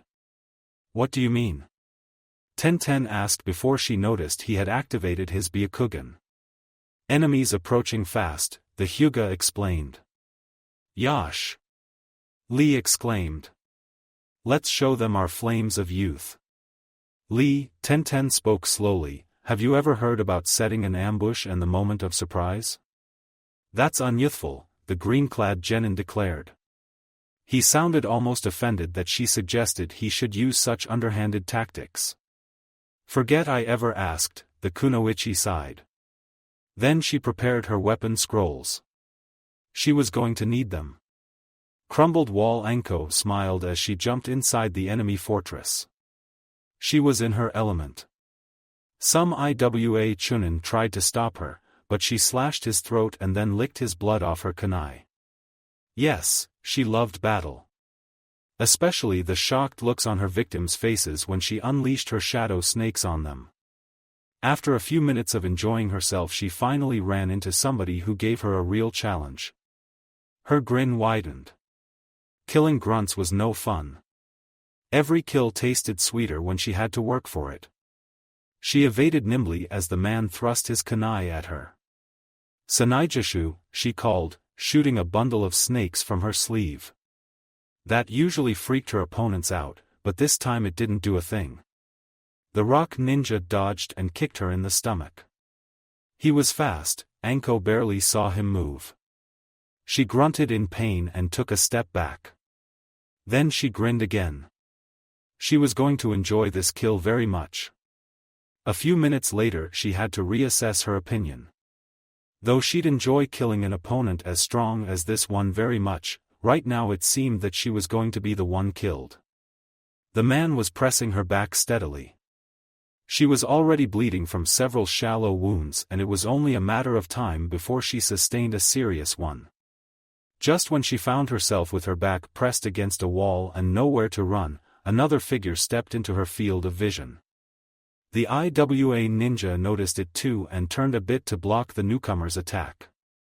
Anko used the opportunity to slash at him, but her kunai swipe was blocked too. The IWA ninja was just that good. The only injury both attacks managed to inflict was a shallow gash on the back of his hand caused by the newcomer, who, as Anko could see now, was a Sunna Kunoichi in the standard Sunna uniform, only she seemed to have forgotten to put on her pants. Oh my, the Sunna woman purred, you're good to block this. The IWA man didn't listen to her praise. And attacked her. She dodged his punch nimbly, performing a backflip that gave him a perfect view of her panties. The man paused for a moment, which Anko used to stab his upper arm. This time she succeeded. She felt her kunai stop when it stuck the man's bone. He grunted in pain and backhanded her, throwing her back into the wall. Fight all you want, the sand kunoichi spoke, it's already too late for you. The man turned to her. She kicked at his chest, once again showing off her racy black lace lingerie. The man blocked a bit too slow, gaining a bruise on his arm. You didn't freeze enough. Maybe I should remove my panties too? The Sunna woman suggested and immediately reached down to do just so. The IWA man reddened. Anko snorted. She really liked this girl. She knew how to handle men. She used the opening to stab at his head. He dodged, but his movement wasn't as fast as it used to be. Do you feel it now? The Sunna kunoichi asked, attacking too. Your movements are slowing down. Your limbs don't obey you as they should anymore. And it's going to get even worse as the poison takes effect. You have only 2 minutes left to live, and that's only if I don't finish you off sooner. The man was doing his best to avoid the attacks of both women, but his movements were slowing down. Finally it was Anko who managed to slash his neck. The IWA man fell down dead. You're good, Anko said after she licked his blood off her kunai. You're not bad either, the Sunna kunoichi smiled. But you shouldn't do this. If you cut your tongue, the poison from his blood would kill you too. Fortunately it does nothing if you eat it. That's some good stuff, Anko nodded approvingly. It's the specialty of the Muzitabi clan, the sand kunoichi informed her proudly. I'm Asami, by the way. Mitarashi Anko. Pleased to meet you. Pleased to meet you too, Asami replied. I think we'll get along splendidly. What about killing some IWA ninja to celebrate the occasion? Anko grinned. Sounds perfect to me. Naruto and Gaara, they were in the thick of the battle again. Naruto had to admit that soldier pills were really wonderful. He wasn't feeling tired at all. Or maybe the brief reprieve had helped him replenish his own chakra stores. Whatever the reason, he could fight again now, though he suspected he was going to feel terrible comes tomorrow. For now he was content to throw jutsu after jutsu at whatever enemy they came across. Gaara was covering his back, squeezing everybody in his sand. Despite never training together before, their teamwork was good. Their first sign that not everything was going to be peachy was when an earth dragon smashed into Gaara's shield and knocked them both down. This is really getting repetitive, Naruto thought as he scrambled to his feet. He looked around for their attacker. He spotted him quickly. The attacker was obviously a jounin, and he had brought along 5 friends, all of whom looked like jounin too. And one of them was already finishing the seals for yet another Doryuden. The third one was just beginning them. It looked like the jounin squad had decided to just pummel them with A-rank jutsu and see how long they can take it. Naruto didn't wait for the attack to hit and shunshined away. Gaara wasn't so fast. Dodging really wasn't his forte. The second earth dragon slammed into his hastily erected sand shield and knocked him through a nearby wall. The only good thing that came of it was that the IWA team now couldn't see him. Naruto blew a quick futon at the IWA squad in hope of distracting them, but the hastily performed jutsu had only enough strength to ruffle their hair. And then he had to dodge the third earth dragon. As he landed, one of the IWA jounin, this one a medium-sized man with short deep reddish-brown hair, appeared next to him and punched him to his ribs. Naruto went flying again. Still in the air he realized that a black-haired IWA kunoichi was standing in his path, twin kunai in her hands prepared to skewer him upon landing. He managed to twist so that he was going feet first. He tried to kick her, but she was faster. He felt the kunai stabbing into his foot. It hurt. He swallowed the pain and created wind blades from his stabbed appendage. The rock kunoichi dropped the kunai, her fingers now bloodied and useless. Naruto landed on the ground and quickly yanked the kunai from his foot. It was going to heal soon, but until then he was going to have big trouble dodging. And dodging was what he needed to do right now, because yet another IWA Jounin, this time a bulky bald man, was standing above him, prepared to smash him with a giant steel mace. Naruto knew that his measly kunai couldn't possibly block such force. Just as he was about to despair, a sand spear slammed into the man's side. It didn't pierce through his flak jacket, but it knocked him away and the mace crashed into the ground harmlessly. Gaara re-entered the fight. But it was too soon to consider himself saved. The first Jounin, Naruto noted he was tall and thin with graying brown hair, just finished the hand seals for Earth Spear. Naruto escaped with a quick kawarimi before it could strike. He didn't get even a moment of respite because the red-haired ninja, obviously a taijutsu specialist, was next to him again. Naruto knew he couldn't dodge with his still injured foot. But he had to do something. Only evading attacks would get him killed sooner or later, more likely sooner than later. He twisted his body to avoid the falling fist, but didn't quite make it. It struck him in his left shoulder. Something cracked. He cried out in pain. The rock ninja smiled maliciously and twisted the fist in the wound. Making the splinters of broken bones grind together was usually enough to make the victim faint of pain. Naruto had a much higher pain tolerance than he anticipated. His right arm flashed up and grabbed the IWA ninja's wrist. At the same time, Naruto's uninjured foot kicked his thigh. Both palm and toes glowed with wind chakra for a moment. The IWA ninja could only look in surprise as his hand was cut cleanly off and a deep gash opened in his thigh, spilling blood in a thick stream. Naruto kicked him off. This was one enemy that wasn't going to give them trouble anymore. There were still 5 more to go. Naruto tried to get up, but the pain in his shattered shoulder nearly made him black out. High pain tolerance he might have, but it wasn't limitless. And once the first shock of the injury wore off, the wound began really hurting. Loath he might be to admit it, but he was pretty much out of the fight. It was all he could do to block some shuriken the IWA Kunoichi sent his way. Once she dared to come closer, she would have no trouble finishing him with her one good arm. Naruto spared a glance to see how Gaara was doing. The Ichibi Jinchuriki gathered his sand around him in a thick shield and the 4 IWA Jounin sent technique after technique at it. At least one earth spear had actually penetrated the defense.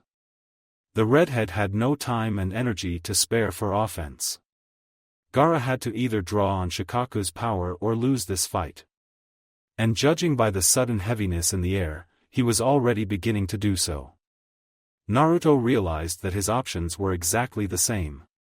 Either draw power from his demon or die here lying down.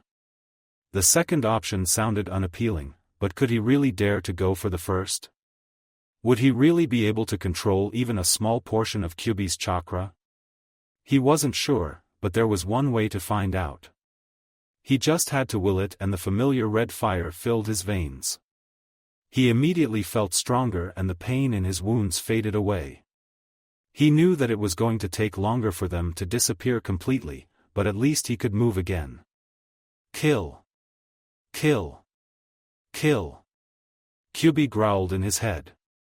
Naruto obliged and finished off the crippled man.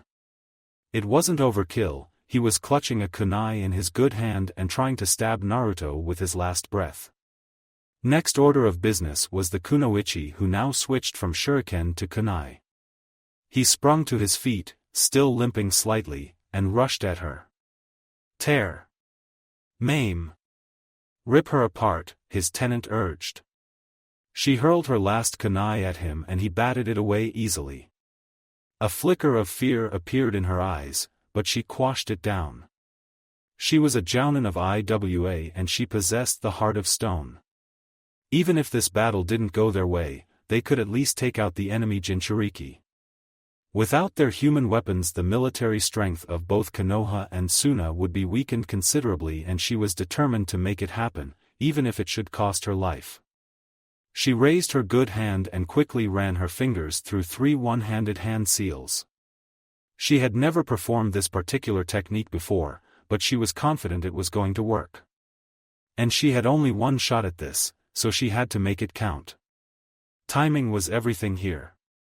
She had to make it. She was going to take him with her. The Jinchuriki was almost upon her. Any moment now he would strike. And then her time would come. Naruto finally got within striking distance of his target. Paint the ground with her blood. Kyubi urged. It was background noise for the boy. He planned to kill her anyway, so the Bijuu's demands made little difference to him. He struck and sank his claws into her body. Literally sank. He blinked in surprise. This wasn't supposed to happen. He should have torn out a good chunk of her torso, not having his arms sink inside and get stuck there. The sudden victorious smile on the kunoichi's face gave him a very bad feeling about this situation. Then her body suddenly turned to liquid and enveloped him. It burned. It burned like standing in fire. What did she turn herself into? Acid? Naruto wondered. He tried to shake off the burning liquid, but it clung to him mercilessly. That suicide jutsu was truly annoying.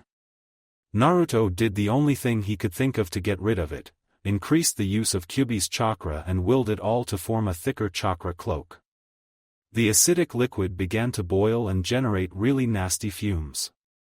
And the fumes still stayed around him. Annoying didn't begin to describe it. Was there no way to get rid of the goo? Naruto was beginning to fear that he would really die here. I won't die here. Kyubi roared. Even more of the demonic chakra flowed into Naruto's system. The boy didn't resist. He welcomed anything that looked like it might help him from the burning.